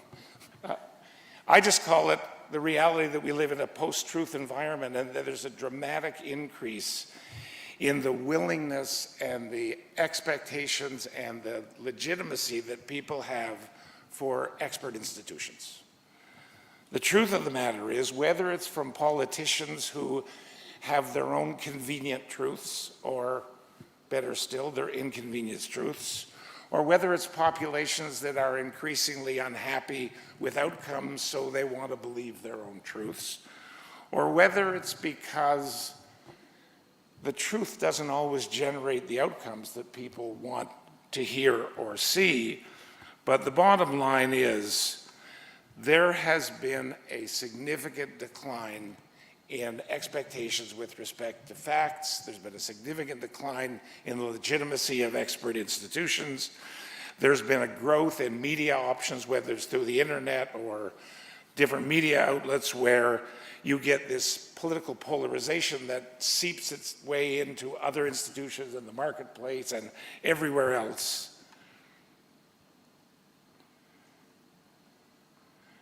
And then you've got the other problem, which is about facts and whether we believe them and whether we want to believe them, whether we can believe them, is there is a massive amount of information out there, and it's often contradictory. And as one of my colleagues pointed out on the panel this morning, the bottom line is, when you get this much information and you're using old data, and often it's opinion, which for me at least is very different than fact, what you get is a situation where it's hard to have that same kind of dynamism, to transfer that research into reality when people simply aren't believing in those facts, and when they really aren't convinced that that's a problem. So that's one issue about building a research university, a world-class research university, because you have to build it in an environment that's stable and predictable, and where there's a common belief in what's true and what's not true, what's fact and what's not fact, and how and under what circumstances we can move forward. The other two problems, and I live in two worlds between political science and economics, the other two problems are what I call the demand problem and the supply problem. Universities fund much of their work through teaching students and through tuitions, especially private universities and especially universities that have large student bodies, or that in my country where tuition is very inexpensive, but the governments provide what we call basic income units or cash transfers for every student that's enrolled. What we've seen in the last 3 or 4 years is a fairly significant decline in enrollments in university. Costs for tuition, especially in the United States, have skyrocketed. I can tell you, as the father of 2 sons, one who went to UTLA and then Chapman, the costs of tuition in the United States are outrageous. And if you look at the cost of educating students in the United States against the inflation rate over the last 20 years, the inflation rate's gone up by an average of about 3%, a little less each year. University tuitions have more than quadrupled in the last 12 to 15 years. So there's a dramatic disconnect there. Also, families are increasingly asking what about the value proposition? Is it worthwhile? Are we going to spend $50,000, $60,000, $70,000 per year for tuition when maybe some upskilling can be acquired at a much better price, much more effectively? And then there's opportunity costs associated with attending university. And then there's the problem of the demographic cliff, where, at least in the United States and in Canada, the number of persons entering the university age point has declined, and it will decline further. Then there's the problem of what I call generalized immediacy. Students don't want to study or have expressed their concern about studying for 4 years or 6 years or 8 years, like many of us here and in this room have done. I also mentioned this morning there's also an increasing interest in starting one's own company, which often means they need specific training in that area. And while universities do run accelerators and entrepreneurship programs, they tend to focus on teaching people how to succeed and never sort of focus on teaching them how not to fail. And they also, once you do a program at a university, that's it. There's no sort of transition to that next stage or no ongoing mentoring. I imagine that will be addressed. It has been addressed by a number of institutions, but not effectively in my view. The last of my big challenges is supply. I mentioned this morning that when we look at enrollments at institutions in North America, and I believe this is true or becoming more true worldwide, the disproportionately large number of students now are in STEM fields, and in particular in business, engineering, computer science, and sometimes math. Universities are struggling to make those changes in their business model, how to provide the education those students want and need. And some concern, to be honest, about whether the world won't, we talked again this morning a lot about change, whether the world might not change dramatically again. And who would have thought 20 years ago or 25 years ago that AI, generative AI, technology, the internet would fundamentally alter that business model. So there is some hesitancy with, I spent a lot of time with university presidents, and they are more than a little concerned.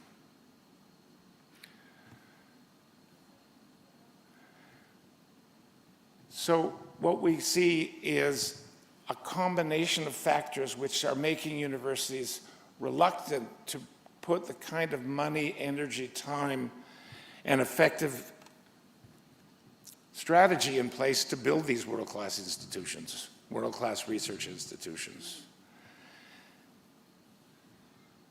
Also, and I don't know if anybody's seen the latest issue of The Economist, the year ahead issue, where they talk about research funding. It's harder and harder and harder for individual researchers to get research funding for a project that doesn't demonstrate it will have fairly immediate or short-term payback. The model for research funding least in Western Europe and in the United States and Canada, is based on the number of publications. It's based on peer review. The average medical researcher who's a PI, a principal investigator, in the United States is now 53 years old. So you've got a large number of people who 20 years ago, 25 years ago, would have been at what my dad used to call the fat part of their career much earlier in life. And that dynamism that was generated by that model seems to have evaporated, or at least is less obvious than it was before. And finally, and I'll end here, finally, I think that governments are not only cutting back in research funding, they are being less and more risk averse and less interested in basic research that yields outcomes that are beyond an electoral cycle. So we have a kind of perfect storm here. We have a bunch of universities who are controlling the research agenda in the United States. Like I say, there are 161 of them.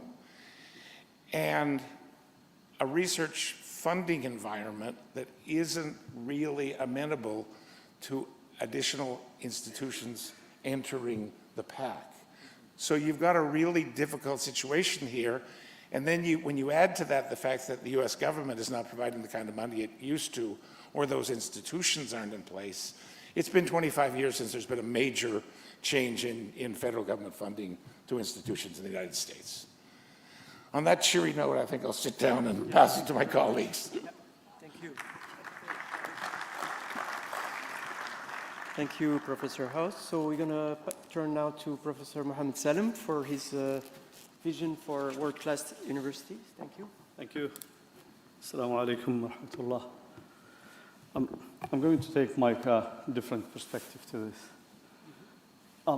I think there is a very confusing understanding of what is a world-class university. And I think in the past 20 years, probably, the first international ranking was released in 2004 or 2003, I can't remember. We ended up with private commercial agencies that we call the ranking agencies, driving really the agenda, setting up for most universities the path to be on a certain list or to be the top of that list. And I feel, and I would like probably the panel to debate this, the strategies that university has, the missions of the university, the geographical location of the university, the commitment to the community, where is that versus running after the ranking of international universities. And by the way, what's interesting is the top list in that ranking is not changing. They move a little bit around, but most of the universities around the world are staying behind that list regardless of what happened. I think the big challenge that I feel is a lot of institutions around the world are defining that concept of world-class universities based on that ranking. The ranking has provided some very positive things. Regulators or government are able to quantify to some extent the performance of universities and eventually link that to some sort of funding. Universities that has been in general not paying attention to output have started really thinking of based on the ranking. But on the other hand, it is becoming very dangerous because there is almost a conflict of interest there. Those companies consult for universities and help you crunch the numbers to decide where you should fit in that table. But for the colleagues who are here, academics, we know how the world of citation now, which everyone almost is running after, is gamed now literally by, so you can't read now. When you read papers, you find all of a sudden references to papers that are not necessarily related because there is a gaming and there is a way to increase the citation and impact. I think this context in which we are, we need probably to pause and look at an alternative definition of what we mean by international or world-class universities. I think there are 2 or 3 aspects that are related to the ecosystem in which the university operates. and there is the traditional areas where the university is operating in teaching, research, and service to the community, which are ultimately measured, but they're supported with a number of things that is really crucial to build a world-class and solid university. Some of what I think is the first step is, and I'm talking potentially not for the well-established universities, North American, for example, or European, but for us here, we're extremely proud of the pilot or the current university that we are sitting in as coming out of the usual university in North Africa or in the African continent by itself, by having a very specific purpose and a very specific collaboration with industry and very niche area where the university is aiming to operate. The majority of the world, though, the universities were originally built to offer students a first degree, no more. They were basically service to the community, make sure we offer a first degree to students. And now we're all of a sudden all trying, in my view, in a difficult way, to be the equivalent of MIT or to be equivalent of Harvard with 200 years probably of experience and a lot of resources that are not coming from the government. So the real question for me in this is what are we going to do as universities to go into that world-class level? Do we define it ourselves? Should it be defined regionally? Should it be defined based on the area of specialization? There is a lot of discussion, for example, in the Australian model currently of having regional universities, having university college versus research university versus teaching university. You can't have everything in one university always. In the area of teaching, I think the challenge for world-class universities now is what happened after COVID. The traditional model is almost getting obsolete. I'm not sure how long would you see a lecture theater like this being used for teaching.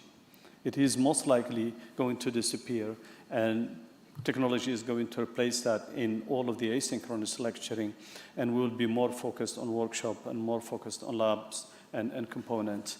So there is really a huge level of disruption that is happening to our current model, and in teaching and learning, we need really to catch up quickly. There is a lot of challenge related to inclusions, students who have difficulties, students with disabilities, students who can't commute to campuses, and missions of a university have to be extended to these students. In research, I believe research is going to be at the heart of any good university. A good academic has to do research and has to produce research output. But how do we quantify the quality of this research? Do we stick just to the citation, the game of citation, or not? Do we look at, I don't know, I have the privilege to be on promotion committee for academic staff. And it's a struggle every year to see very hard-working academic not able to align what they're doing on a daily basis to the mission of the university, to articulate basically the value of what they're doing to what the university strategically in terms of priority is trying to achieve. And it's all about this many journals, this many citations, and well, the university is heading in a different direction. The university has different priorities. And I feel that is part of the struggle we're having in research, and building a world-class university, we should be guiding our academic staff in terms of why we're doing it, what sort of research we are doing, how we're going to measure it, how we're going to help the community with it. Are we tackling the sovereignty problem in one particular country, or are we tackling the world problem in that research? And these are areas where currently are hidden because we're all focused on very specific set of matrices. I think the big part also of the world-class university is to prove that we're adding value to the economy of the country, to be adding value to the environment in which we operate. And I feel governments in general are providing funding, partially. For example, in Australia, because just I'm familiar with the system in Australia. Most of the competitive grants, the government doesn't fund everything. So the university has to look at part of the funding to be secured through particularly tuition fees for international students. But the government also could give the example, in my view, and could be a very good user of the research output of universities by putting on the table to university key major problem in agriculture, in health, in social sciences, and so that university basically would be able to train researchers to be able to contribute to society. And gradually that will help with the culture of transforming the output of the research, transforming it. It's not only by transforming it into patent or commercialization that you get the output of the research. I feel the other important part, and we might be able to touch on, is really accountability for universities. We're spending a lot of public money, and we're not always very good at managing it. I think that accountability and that ability to demonstrate that we are spending it for the right things is very important, and a world-class university should have sophisticated institutional effectiveness to be able to capture the data and to be able to demonstrate why we need more resources, why are we using resources. And that would help, in general, the government or the regulator to be able to supply more resources to universities. Might have to stop here, Doctor, and happy later on to take questions, but in summary, I feel we need to define where we want to do from a mission and a vision of a world-class university, and I think we should not always allow external to dictate how we're going to do it or to dictate the quality of the success of it. And before I close, I just would like to, this place is for me home or second home, or I feel belonging to here. I grew up not far south from here in Mauritania. I think having this bold idea of going out of the traditional university system that we're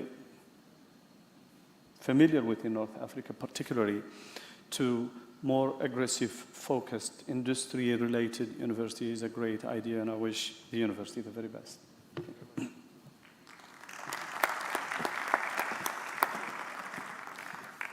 Thank you, Professor Salem. So we're going to turn now the floor to Professor Naimi for her vision of world-class university and share with us your experience. Thank you.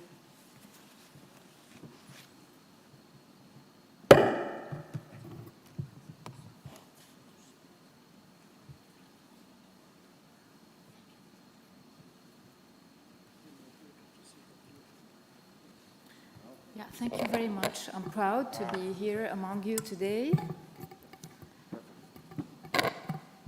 The title is amazing, World-Class Universities. The first thing I did, I asked ChatGPT, define what is a world-class university. So ChatGPT gave me the classical definition of the required number of research, in scopus, impact factor, ratio of faculty members to students, the reputation perception of the university. So I have an amazing list that I can summarize in 2 words, academic and research criteria. So for the university to be classified as a world-class university, this university should meet those criteria.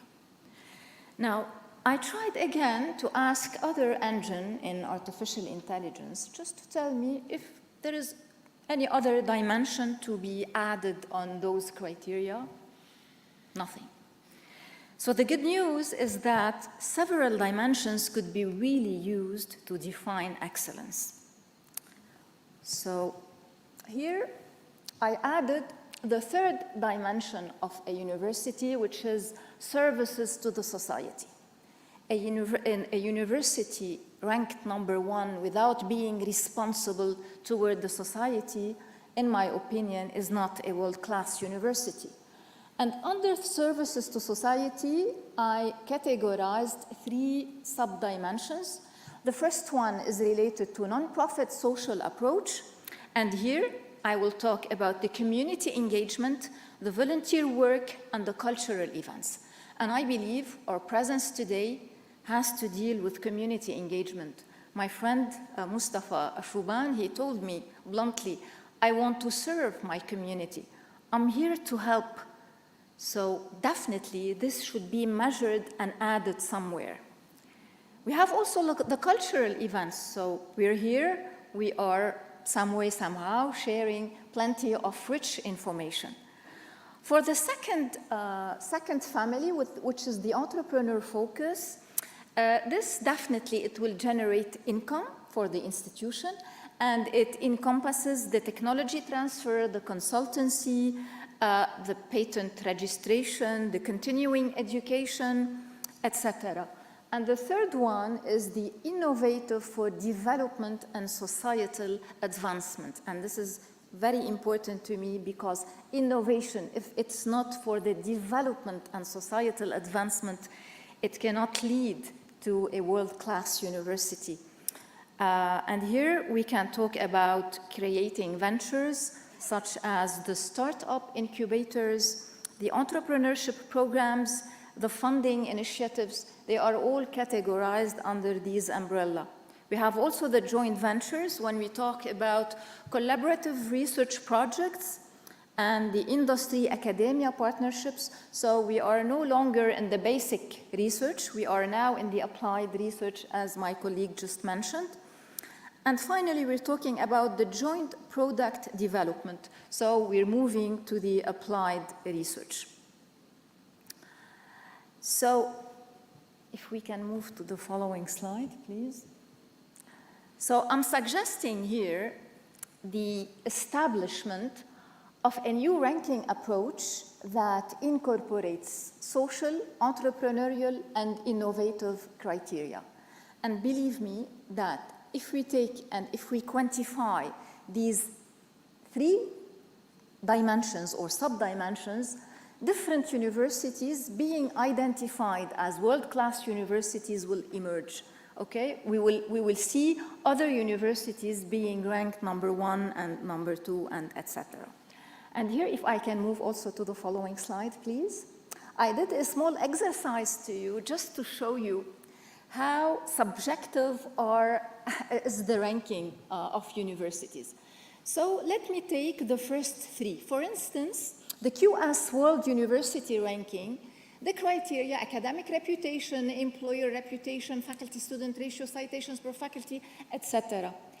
I decided to criticize their methodology. As you see, they have extremely limited focus on teaching, and this is unbelievable. This is our first mission, is to teach students, so they don't focus on it. They have subjective nature on reputation surveys, so they decide to do whatever survey. I don't know where they send their survey, and then out of the blue, we find ourselves categorized number 200 or 300 or so, and then they rely on academic perception. I was unable to understand the academic perception. Then moving to the second rating agency, which is the Times Higher Education, and this is also, it relies on teaching, research, citation, industry, income, international outlook, and here again, I did some critique. They changed the methodology from year to year. So how am I going to compare the result of this year with the previous year? It's amazing. And then they have potential bias toward English-speaking universities. So if a university is speaking Arabic, for instance, it's excluded. Speaking the Spanish language, etc. So, and the third one, I'm not going to go through all of them, the academic ranking of World University of Shanghai ranking, they disregarded, excuse me, if I can go back, yes, go back, yes. They disregarded the inclusion of humanities and social sciences. So we as economists or finance people or accounting, where we are responsible of our community, of the government, we are leading everything, they are excluded from the ranking. This is the ranking that we have. So I'm proposing a new responsible ranking methodology that will definitely yield positive outcomes and positive output, and then outcomes, and then impact, and then the transformation. I'm talking about the terms. And it will catalyze the creation of a new economic markets as hinted by the session title, and I will show you how, and eventually to drive a transformation impact in our society, ultimately contributing to making our world a better place. Moving to the last slide, please. I tried to not to limit myself to a simple suggestion. I tried to quantify by giving KPIs of measurement to each sub-dimension related to the social, to the entrepreneurship focus, and to the innovation. And as you see, it's very easy to quantify this. And ultimately, the impact is definitely, we will be creating a new markets, for instance, for the social activity, through global networking and cultural exchange. And I believe that this university specifically is really doing a great job in this sense. Now, for the entrepreneurship focus, we can develop a new educational markets and industries, and I believe that this is extremely important. And finally, for the innovation, we can create new economic sectors and technological innovation markets as well. So my concluding remarks is that university's mission should now focus on making our world a better place. It can't be subjective anymore. It can't be related to simple research. I will give you an example related to my school, a very humble example. I was following the AACSB accreditation, and as you know, in AACSB accreditation, they have standards in standard 5, very tough in research, and they should see quality and quantity in research. So I was forcing our faculty members to publish in Q1 journals and the quantity that matters. So I'm one of them. My specialty is in cryptocurrency and blockchain. So I was, working on cryptocurrency all the time without creating any societal impact. So in other words, I was making rich people more rich and maybe poor people pushing them down. Is this what we want from research? I'm talking about the social science, about business. So I decided to reorient my school by pushing research to serve the world, which means by creating societal impact. And the definition of societal impact incorporates activities that, over time, lead to meaningful, discernible change for the betterment of people, economies, and the environment. If not, we are not responsible, believe me. So the research, I really am a believer that research should be oriented to mitigate social problems, to tackle the United Nations Sustainable Development Goals that I respect a lot, to match the strategic connections to mission and plans, and to solve the most pressing problems of our planet. Thank you very much.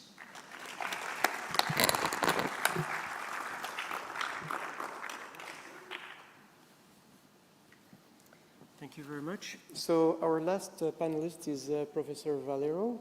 So he will be sharing his vision of world-class university, and I guess more specifically on the supercomputing. It's up to you.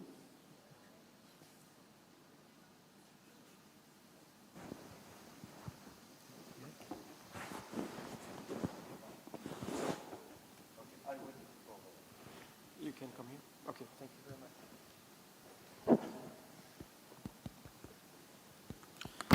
So, good afternoon.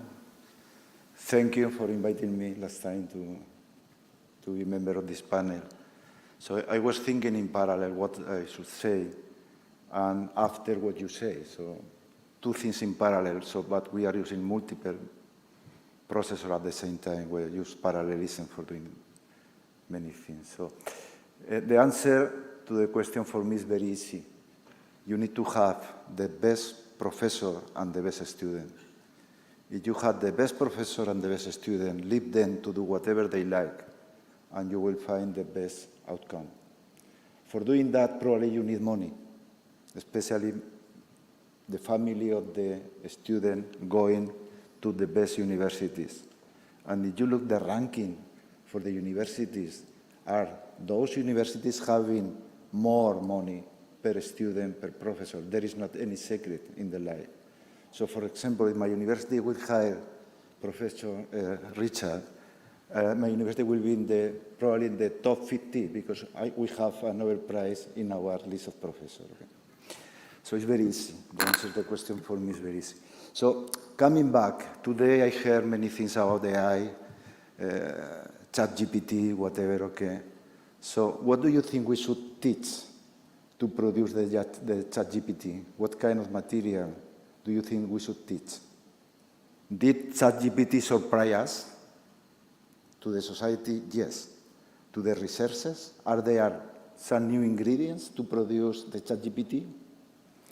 What are the differences between the ChatGPT and the same machine solving a very important problem, which is how a protein folds, the protein folding? How, if you know the sequence of the amino acid, you can predict how the 3D structure of the protein will be. What both problems have in common? How we teach our students to solve this problem? Can you answer me this question? What do you think? Are you going to change the way you teach the material? Let me tell you. Do you know the base for this machine? The base algorithm, what this machine does? Matrix by matrix multiplication. Matrix by vector multiplication. This is inside the ChatGPT machine or inside the machine who is predicting the protein folding. There is a basic operation, mathematics. But it's not the basic matrix by matrix multiplication. They have some problems because these matrices in some part of the algorithm have a few number of elements not equal to 0. And you have to deal with the sparsity. You need to use, again, mathematics. Again, you need to use very good computer architecture in order to optimize the speed you can get when you solve this problem, and especially to optimize the energy. Nobody talked this morning about the energy, the waste of energy that this machine are using just to produce this outcome. Okay? So we should teach mathematics, we should teach computer architecture, electronics. What this machine are using as a input? Data. Data are very important. Okay? So we need to provide this machine with data. In the case of ChatGPT, it's very easy. In the case of the protein folding, by the way, it's a problem for Nobel Prize, so don't forget that we are going to have very soon Nobel Prize in medicine who will be computer scientists, okay? Because they are solving problems associated to the medicine and very difficult to solve, okay? So data, okay. And for the ChatGPT, probably the most important thing is what kind of data we are feeding. Because if the data are bad data, they will produce bad results. But, okay, so we need to feed this machine with very good data. In the case of the amino acid, the data are more or less well-defined. And what do you think we need to teach on top of this material? Mathematics, informatics, data science, ethics.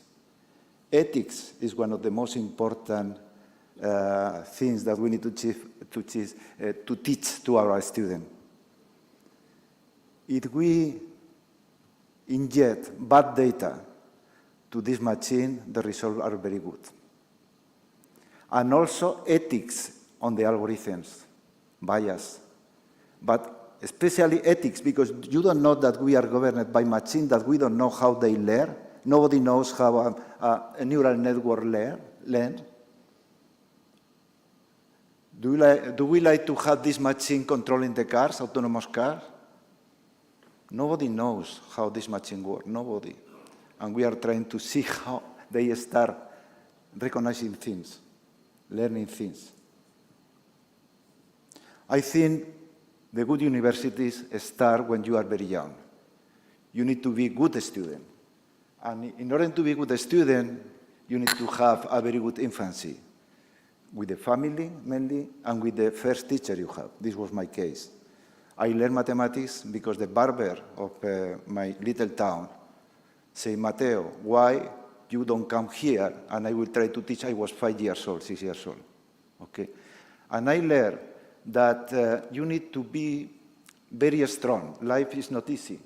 You need to devote plenty of time to anything you. And then the third thing I would like is, please try to be happy. If you are happy, if you have curious, because you like mathematics, you like music, okay. And then you know that you need to make a very big effort. You will be a very good student for the universities. If your parents have, it was not my case. I was forced to work while I was in Madrid, moving from a very little town, 1,200 people, to the big city Madrid. I was forced to work during the last 3 years of my career. Okay, but the university was quite good.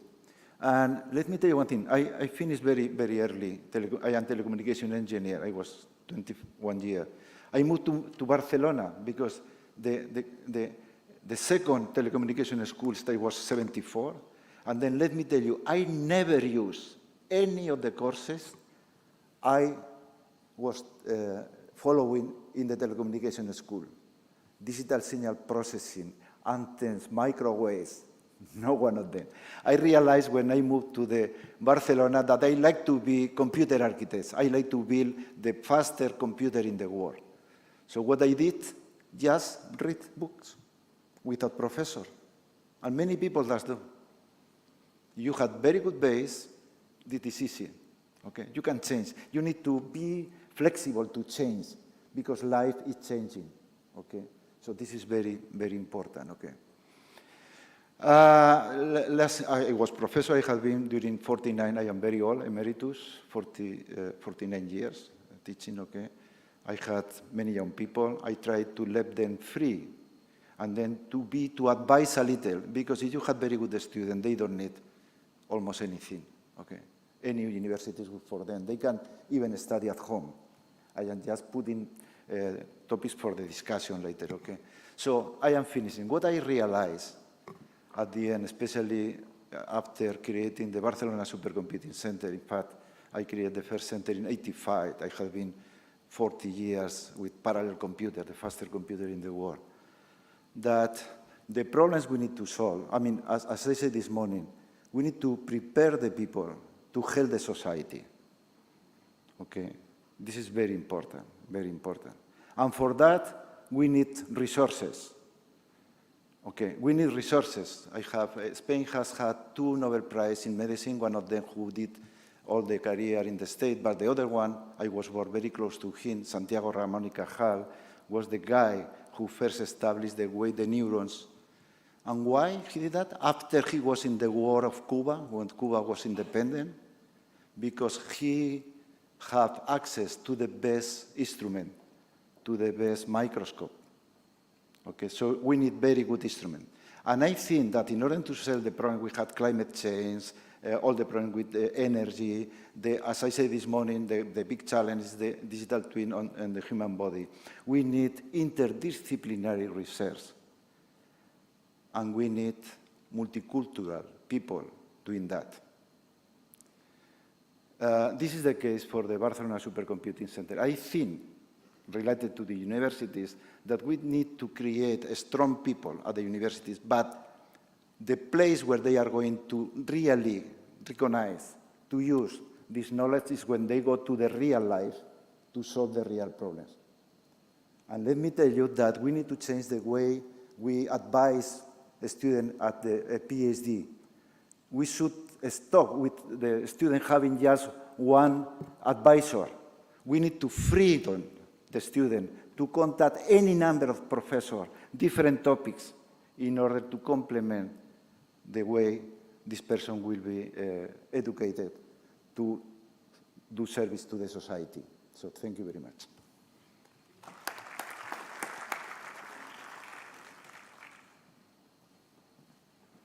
Thank you, Professor Valero. So we're going to open the floor to questions. I don't know if there are any questions from the audience. Yes, please.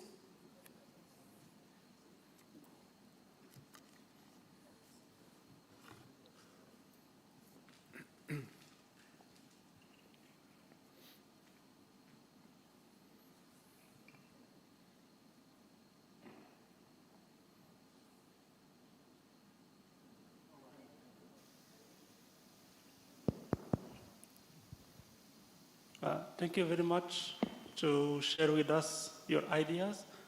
I think that the question of university ranking is more linked to the relationship between teaching and the question how we teach and what we teach. It's not a question just to teach. The professor talked about the failure of teaching, and I think that is the most important thing is to focus on the pedagogical ways and how to improve the research activities and knowledge transfer from PhD student to students. And I think it's a very important point to success the university ranks among the other universities. For example, we think as an experience, for example, when I moved from Morocco to Europe to studies, for the same courses, we have different contents, and the way that we learn is very different. And that's what makes sense in the university ranking.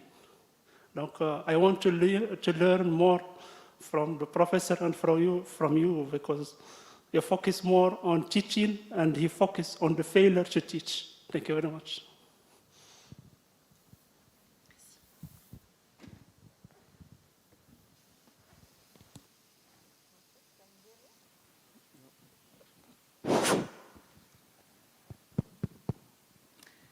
Thank you for the question.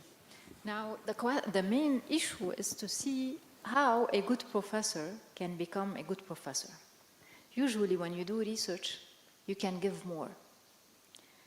This is the difference between a school and a university. At school, you know, teachers, they repeat themselves. They are teaching you something static.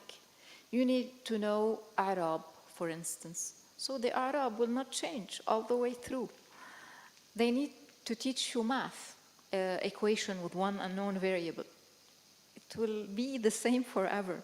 However, at the university level, definitely the research will make out of the professor a better professor. But the teaching is a very important criteria in the ranking of universities. Now, unfortunately, in the big universities, when you have researchers, they hate to teach, and they treat students as numbers. I lived this. You see a professor, a big researcher, and they're not available for any question, and they don't have the time to communicate properly with their students. However, there is no doubt that a good researcher is an amazing teacher and professor. Thank you. Yes, question? Can I say something about the ranking, please? Yes, of course. Yes, I don't believe very much in the ranking in general, okay? Because you look the way they rank you in the Shanghai, I mean, there are very tricks to just to be promoted, okay? And then, as I say, I mean, the first universities in the rankings are those having more money. It's very simple.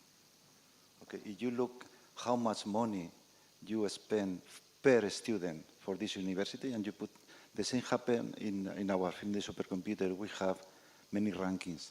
One of them is how fast are you executing an application. But the other one is how much energy you use for doing that, and the ranking is different. Okay, so I consider that there are many good universities in the world included your university. You can do things at the same level that in these universities who are in the top 10 on the ranking. Don't be diminished because you are not in one university. You can be better than any of the students of these universities. Don't have any doubt. Yes. Thank you. My question is to Dr. Naimi. I'm a PhD candidate, and I've heard that in research it is to publish or to perish. And I want to understand how does the publication of high-impact research contribute to the excellence of the university?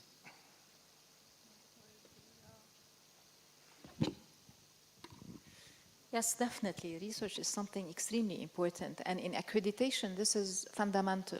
So be it a programmatic accreditation, for instance, AACSB, they have two standards related to research. So yes, when you publish in a good venue with high impact factor, this is definitely, it contributes into elevating the ranking of your university, and especially when you have when you collaborate with other scholars. So basically, if from within the same university you are free to publish, the impact will not be the same as if you publish with someone from Europe, for instance, or with someone from the US, or, you know, the higher the impact, the more you collaborate, the higher the impact. My issue was not only related to research. Research is, by definition, is something extremely important, and we need impact factor, we need citation, we need everything. But the issue, how those universities, the best universities in the world, how are they changing our world now? Can you see what is going on everywhere? Are we making our world better? I doubt. Are we teaching students not to be corrupted? I don't know. Research only is theoretical. Don't do this, do that on papers, but practically this is, I was mentioning the societal impact.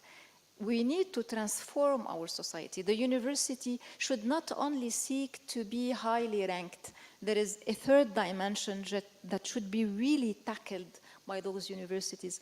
Otherwise, we cannot change people. We cannot change economies. We cannot change the environment. This is what matters. I think that we need to rehumanize our approaches. And we need to rethink all our processes and systems at the education level, within the universities, everywhere. I hope I answered you.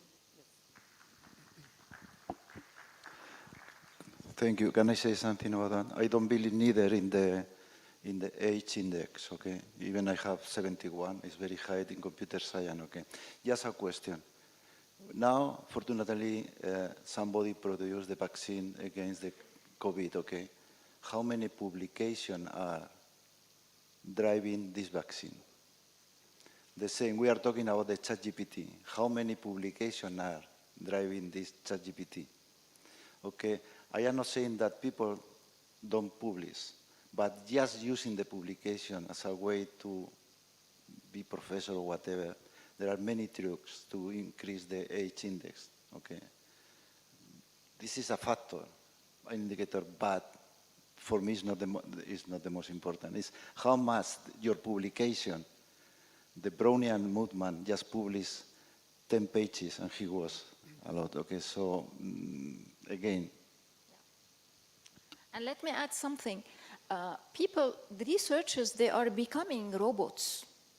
You know, they write a paper and then they change the implementation, they change the questionnaire, and then they are able to publish and to have high impact factor, and they are unable to explain and to be a good teacher, to be a role model. How are we changing our society?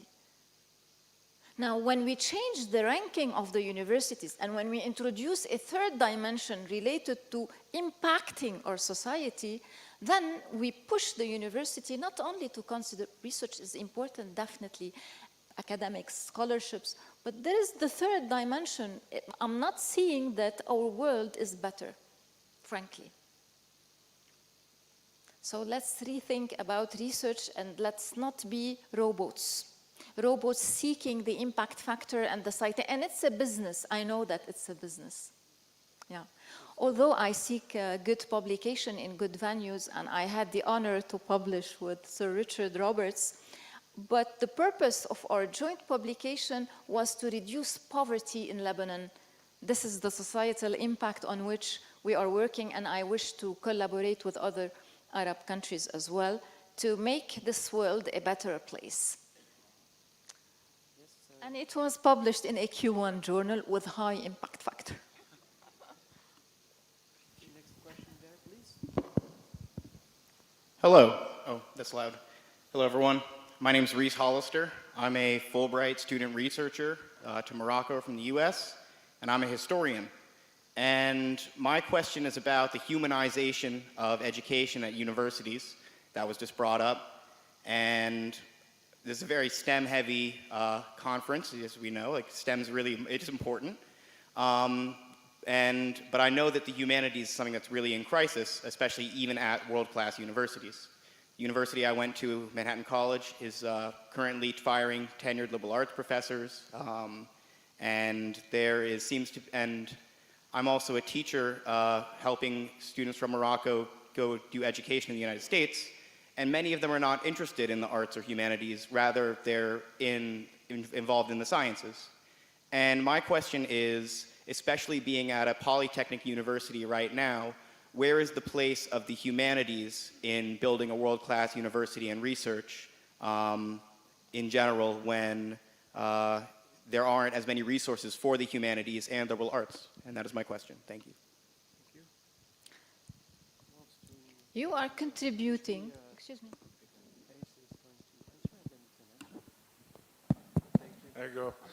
Well, my view is that the place for humanities in the university is squarely in the center of the undergraduate experience.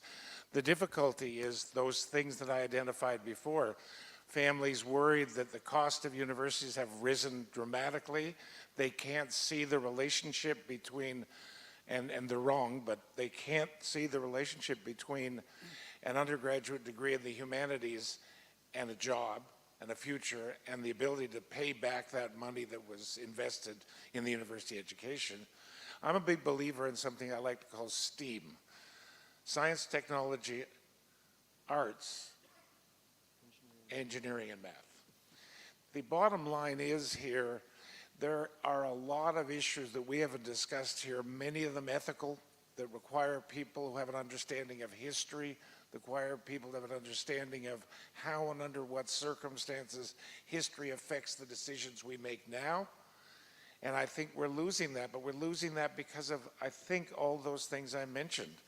And the challenge is going to be to find governments willing to put money into universities for what we used to call general education. And we need to convince firms to value that again. Some of the big finance firms have a really strong interest in individuals who did an undergraduate liberal arts degree and then the engineering, the business, whatever is beyond that. So I don't have an answer for how you fix the problem, but I have sympathy for the fact that there is a problem and that you care about it, and you should. I just think it's a very important problem, and it's a real problem, and that's the benefit, that's the importance of public funding for universities. I think that's really at the heart of why the state, the government, cannot pull out of the funding of universities. Allowing humanities to evolve, allowing humanities to be at the heart of everything, I think is very crucial. We've seen it across technical degrees, engineering or sciences, the impact of low exposure or non-exposure to humanities later on career of a student is a very big issue.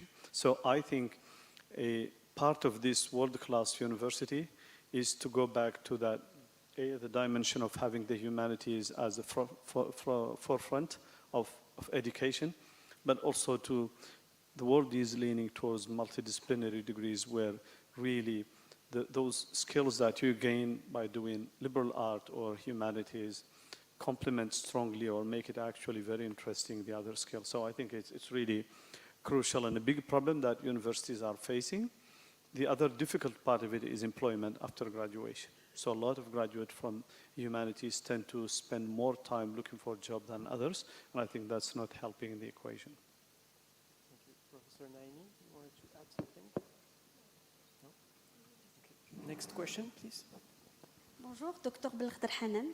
Je reviens à la question précédente. Donc, comment on peut apporter de la richesse, comment on peut travailler dans apporter de la richesse, de la recherche à une richesse. Je m'excuse, je parle en français, ça fait longtemps que je ne peux pas pratiquer l'anglais, d'accord. En prenant un exemple des matières premières. Si on veut travailler les matières premières, c'est de raw materials, c'est les matières qui sont on en a besoin dans l'industrialisation, que ce soit en agroalimentaire, en vétérinaire, dans les médicaments. Donc la base de la chose en Afrique. Certaines matières premières viennent de l'Afrique, alors il y a toujours des problèmes dans la qualité de la matière première. Des fois, ils ne répondent pas tellement aux normes. Si on fait je prends un exemple, on travaille sur des sujets concrets ou des matières premières, on ajoute de la valeur ajoutée sur la matière première localement. Donc, il y a une richesse locale qui se construit avec un meilleur produit et qui aura un impact par la suite dans la chaîne de valeur. Voilà, c'est une réponse. Comme ça, on a travaillé dans le social aussi, en apprenant, on va dire, avec la population locale, les matières premières, comment on va les travailler dans ce sens-là. Voilà, je pense. C'était quoi la question alors? La question avant, c'était comment on peut faire de la recherche, arriver de la recherche à une richesse. Appliquée. Donc, c'est pas des recherches, c'est plutôt, on va aller dans l'autre sens, de quoi on en a besoin, et remonter la chaîne dans le sens inverse, avec des high standards, donc avec les grandes lignes des standards, et ça s'applique dans toute la chaîne. I think it was also joining what Professor Naimi Exactement. was mentioning, that the research should also have an impact on the society, and we need to take into account this in the rankings of world-class universities. What is their impact of the research on the society or the community? Yeah, thank you. Next question, please. My name. Okay, sorry. Good afternoon. My name is Abdelaziz Saban. I'm branch general manager of Spanish Industrial Group. Thank you for this interesting panel. My question: how can we strategically prioritize and enhance our research initiatives to not only excel on a continental level, but also truly stand out on a global scale? Thank you. So, excuse me, just to reformulate the question, so how to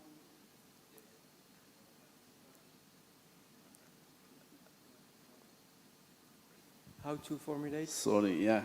How can we prioritize and enhance our research initiatives to not only excel on continental level, but also truly stand out on a global scale?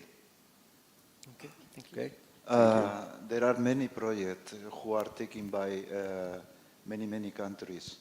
So let me tell you that at the supercomputing level, all the supercomputing centers in the world are connected, solving problems. Okay, we are putting all our machine, all our people, all our data. Okay, because as I say, the big challenges need to be solved by interdisciplinary teams, but multicultural. Let me tell you one example. This morning we were talking about the ChatGPT for the target that is used, the ChatGPT. But at the supercomputing level, what is happening is that we are changing the way we simulate things. We do digital twin, we do anything. So we use the normal classical simulation, but in parallel, we have a machine from artificial intelligence detecting patterns in order to guide, to reduce time, to reduce energy, to find the best results. So we have a huge project, Argonne, probably one of the two better supercomputing centers in America, with RIKEN in Tokyo, the best one, and BSC, that without any doubt is the best supercomputing center in Europe. And we are developing an LLM language model for 1 trillion of parameters. But the target for that will be to do better digital twins in order to solve the problems for the society, not in order to create more problems to the society. Okay? Some of the AI are creating more problems than solving problems. So don't have any doubt. And then in Europe, the European Commission is promoting the international collaboration. We had collaboration with any country, with Japan, the States, Latin America, and now we are in Morocco. I forgot this morning that we are going to establish with this university as a partner what we call European HPC, High Performance Computing Mediterranean, with France, Italy, Egypt. So don't have any doubt that we are connected and we are trying to establish multicultural and multinational teams. Great, thank you. Next question, we're going to have the last two questions, please. 3. Hello, thank you for your contribution and your insights. So I'm a PhD student, and actually I just want to add a part about this humanities science that really it starts not giving importance for them. But basically, I can see now we are saturated in technical skills more than soft skills, and what we are needing now is the soft skills more than the technical skills. And basically, I don't think that still universities see in this part, and basically we can touch this in industry. Now I can see the gap with all this production in knowledge and Ash Index publications, etc. But I can see that the gap and the phenomena is still really persisting in the industry. So we can see that the universities and the research is really going, so, I mean, they are advanced in the research, but in the industry field, they're still really struggling with these problems that it gets discussed in the research or in papers. So basically, how really we can solve this gap between the advancements in research development in universities, but in the same time, we can see corporates, they're not really taking these solutions and committed to these solutions to apply it.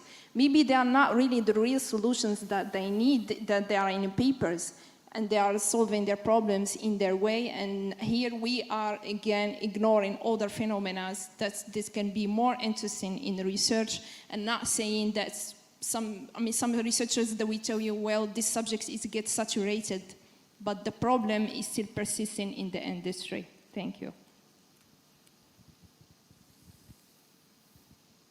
Any answer? Okay. All right.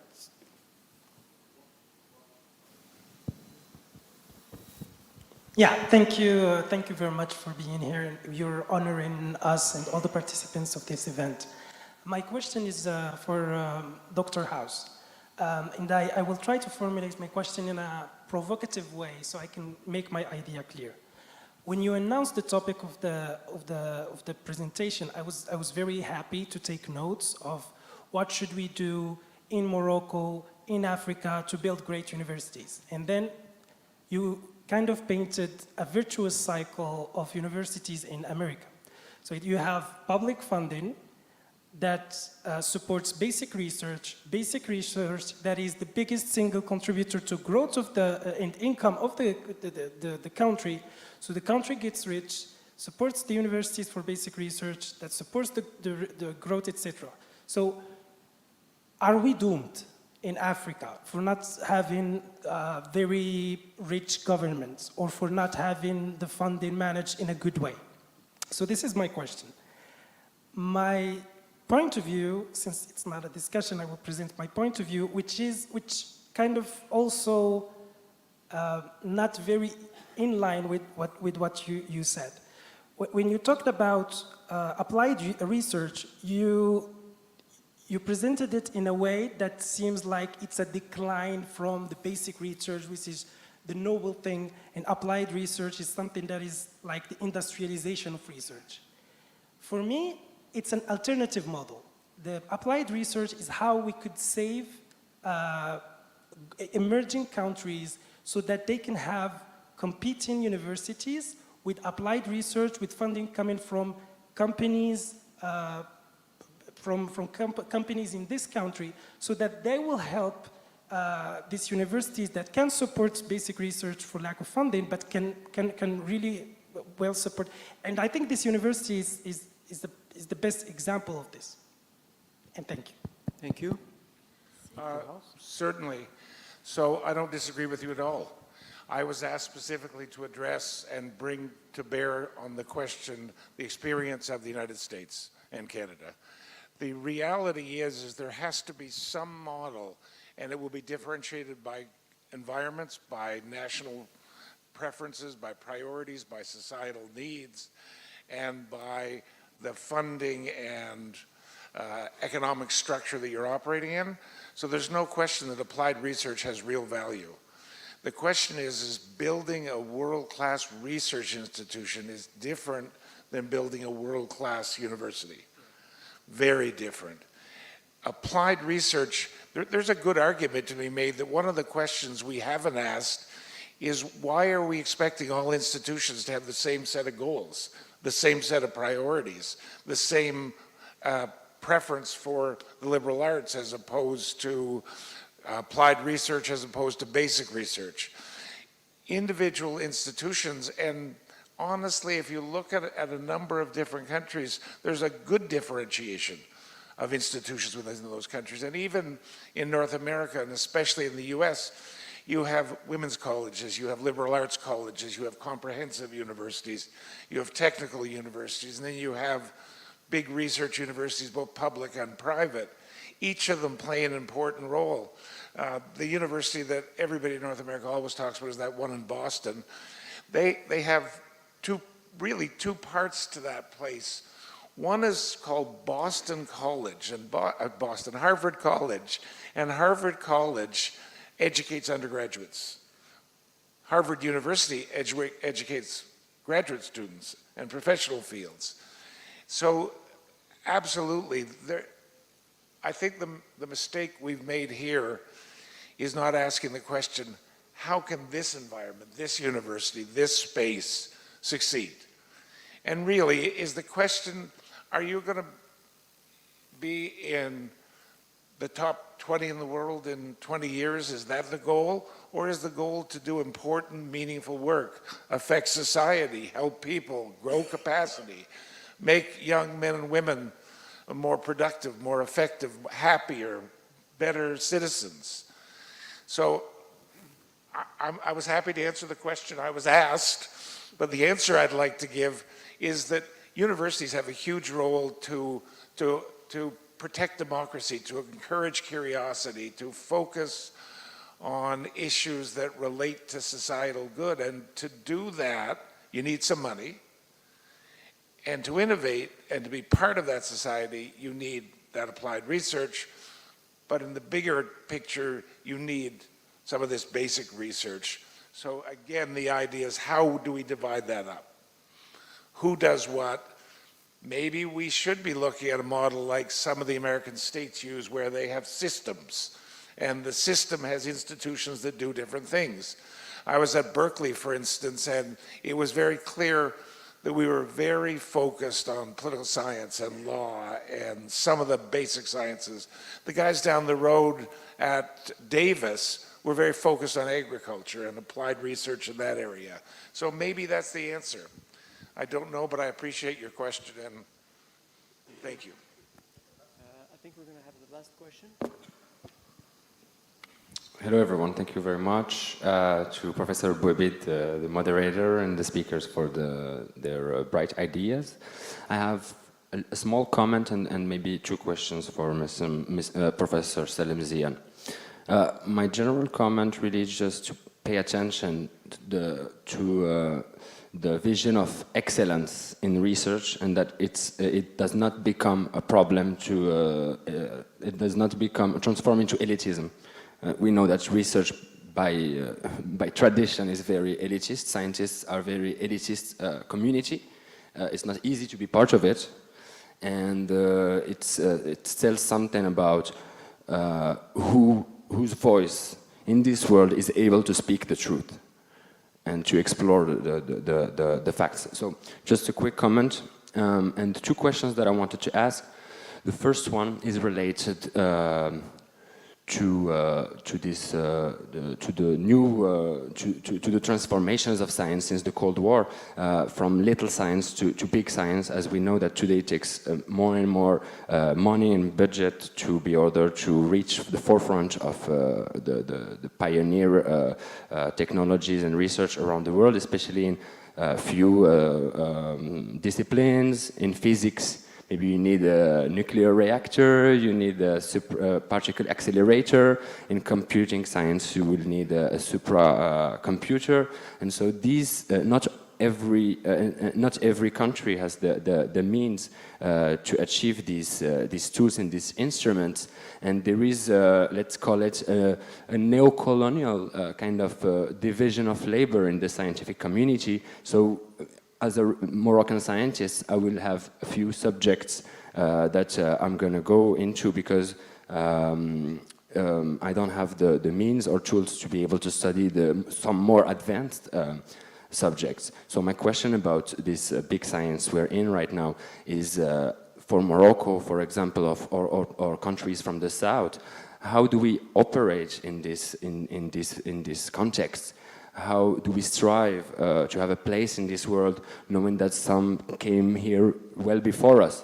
And so that's really the first question. And the second question, also directed to you, Professor, is about how we talked about how we are trying to find the right criteria for thinking a new research and new higher education.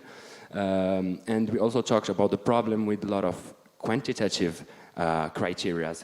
Such as the rankings, such as the bias that can be the number of publications.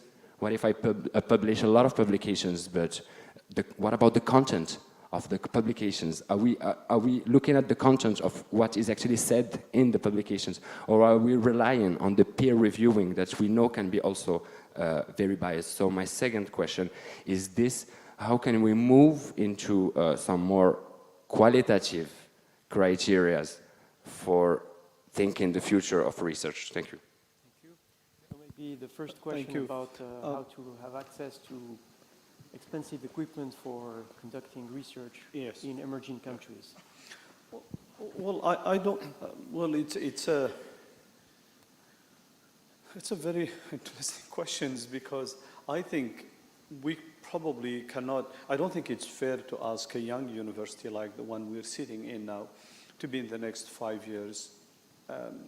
Probably a comprehensive university across 10 or 15 areas of specialization with very active advanced niche area. I think there will be always a relation between countries that are ahead of some other countries in terms of investing in research, in terms of, and by the way, the money is not always the problem. The problem is talent. The problem is attracting talent. If you look at how many outstanding Moroccan experts are living abroad and working in these, that's a very important thing. And this is a challenge, for example, that faced India when they introduced in the 50s the Indian Institute of Technology. The Indian Institute of Technology probably graduated the best that India can graduate in engineering. They take 4,000 students out of 250,000 applicants every year. And 50% of these engineers were working in the US and Europe. So the countries spend a lot of resources on training those skills, and they ended up elsewhere. Now, how did Bangalore now become a big center of technology? It's by reversing this and getting basically those skilled nationals of India coming back to India and developing it. So I think part of acquiring the technology, part of the transfer of technology would require this sort of migration. But I think the challenge is to reverse it and to have pure and true international collaborations really around this. Science is to push the frontier of knowledge. You have to do research, and you can't do it alone. You have to do it really across many other places in collaboration. Your second question, the point I'm raising about the current existing, for example, focus on citation, or the current existing focus on the quantity of journal or A journal or A-star journals or all of that. I think the challenge with it is it is imposed on us sometime without fitting the purpose for which we are doing research. And that's the point I feel. This one criteria and one ranking will work for everyone is not. I've heard I think the vice chancellor of one of the top British university, when they were ranked first in the world, he said, oh, it's good to see our name there first, but the reality, we don't care. We continue doing what we were doing and focus on our priorities. That's just a consequence of it. So I think the significance of research is what we probably need to focus on as part of that. There is no doubt that if a proper number of citation not gamed or not being played, it's a reflection on how many people are referencing a particular piece of research. But I just have seen so many academics in promotion, so many PhD students arguing and arguing for the quantity, arguing for the citation, but cannot articulate if they at some point in time become authority on one particular topic or not. And I think that's the point where we have to put the foot down a little bit, hold on, and say, what is our objective? Are we achieving it or not? So for example, I think one of the colleagues early on also mentioned the question, the university here, what I've learned, the university is really very linked to the agriculture industry because of the link to the phosphate industry. I think it's very easy, probably much easier to define outcomes of that in terms of solving local, national problem, having really transfer of technology than just relying on a large number of papers. It's always good for an academic to have few journal papers, but I think the significance of the research and its true real impact is important. So I think that you touched a very important question for me and didn't appear during the morning. And I think the technology is classifying the countries in two groups. Those are able to design, build, and access to the technology, and those who have no possibility of designing, building, and accessing. Let me put you some example. Okay? For me, the most important geopolitical problem in the world after, unfortunately, Ukraine and Gaza is the chip design, okay? Who is going to develop foundries to have the smaller transistor that allow you to build the faster processor, okay? And when China tried to get the state, by the way, are losing this race. Intel is not getting the speed they would like to have, and then, as you know, the companies who are building the smaller transistor, 3 nanometers, very, very few, are TSMC in Taiwan and Samsung in South Korea, okay? For this reason, the state are forcing TSMC to make some clone in Arizona and to Samsung in Austin, because the state wouldn't lie to continue in the situation where even the chip for their weapons are built in Taiwan, okay? And this is the reason why, for the development of the AI, the state prohibit China to get access to the faster chips in the world that are the one built by NVIDIA. The Hopper is the faster, okay? So if you don't have access to the latest technology, you don't have access to the latest chip. Even you have money, as in the Saudi Arabia, now, you know, the state prohibit outside in some countries, include the Arab countries, to include system with the latest technology. Okay? They have money, but they cannot have access probably to the latest technology. So, I mean, how you can build a system like the ChatGPT here, if you don't have access to the technology you need, impossible. Okay? So the access to this technology is crucial to allow the young people, the brilliant people, to develop these ideas. And we had very, very serious problem worldwide, okay? We need again to change the way we think and really to establish collaborative research. And I like the word this morning in a fraternal way. And this is very difficult, probably impossible. So be careful, because the technology is classifying again the countries between those who have access to the and those who don't have it. And listen, I finish. Apple and NVIDIA got the production of the latest chip from TSMC for 1 year and a half. They are going to have access, develop the faster chips, so they are going to do whatever they like in the market. And they can do what, I mean, why NVIDIA went down the shares? Because they have a unique technology that the American government prohibit to sell to some not friend countries. And this is the real situation. So for this reason, we are trying in a very humble way, I am promoting in Europe, to develop our own technology. I am coordinating just the chip design at the level that anybody in the world can do that. It's a very big challenge, but it's the only solution if we have into account how is the geopolitical situation worldwide. Thank you. Professor Naimi? I will answer. Yeah, I will take this one. I will answer one beautiful part of your question. I believe that there is an inflection point in the research trend in Africa that should take place now. All the research that has taken place so far, how did they change Africa? Is Africa as being more rich? You know, we know all the resources that Africa has, right? So we need to focus more on the societal impact. This is something extremely important. Without touching the criteria for research, we can still publish in the best venues in Q1 and A*, and having citation and impact factor, provided the content of the research is making an impact in where we live. Otherwise, as a university, we cannot be responsible. We need to be responsible for the community in which we are living. And the first thing I believe that Africa should do, they should publish in order not to allow other countries to make Africa more poor, because there is a strategy and there is a system. Sorry, I'm being a bit blunt in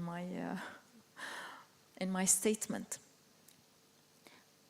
I can give you a very small example. I'm working with colleagues from Africa on the supply chain disruption in Europe. It will be published in a Q1 journal in econometrics. What's the purpose of this paper? Zero impact. So I think we need to reconsider a new ranking for universities in order to push them, in order to build a catalyzer to push those universities to be more responsible. When you have a new ranking possibility, they will be eager to pursue their mission. They will be eager to change, their society. Otherwise, they will be always left behind. Thank you.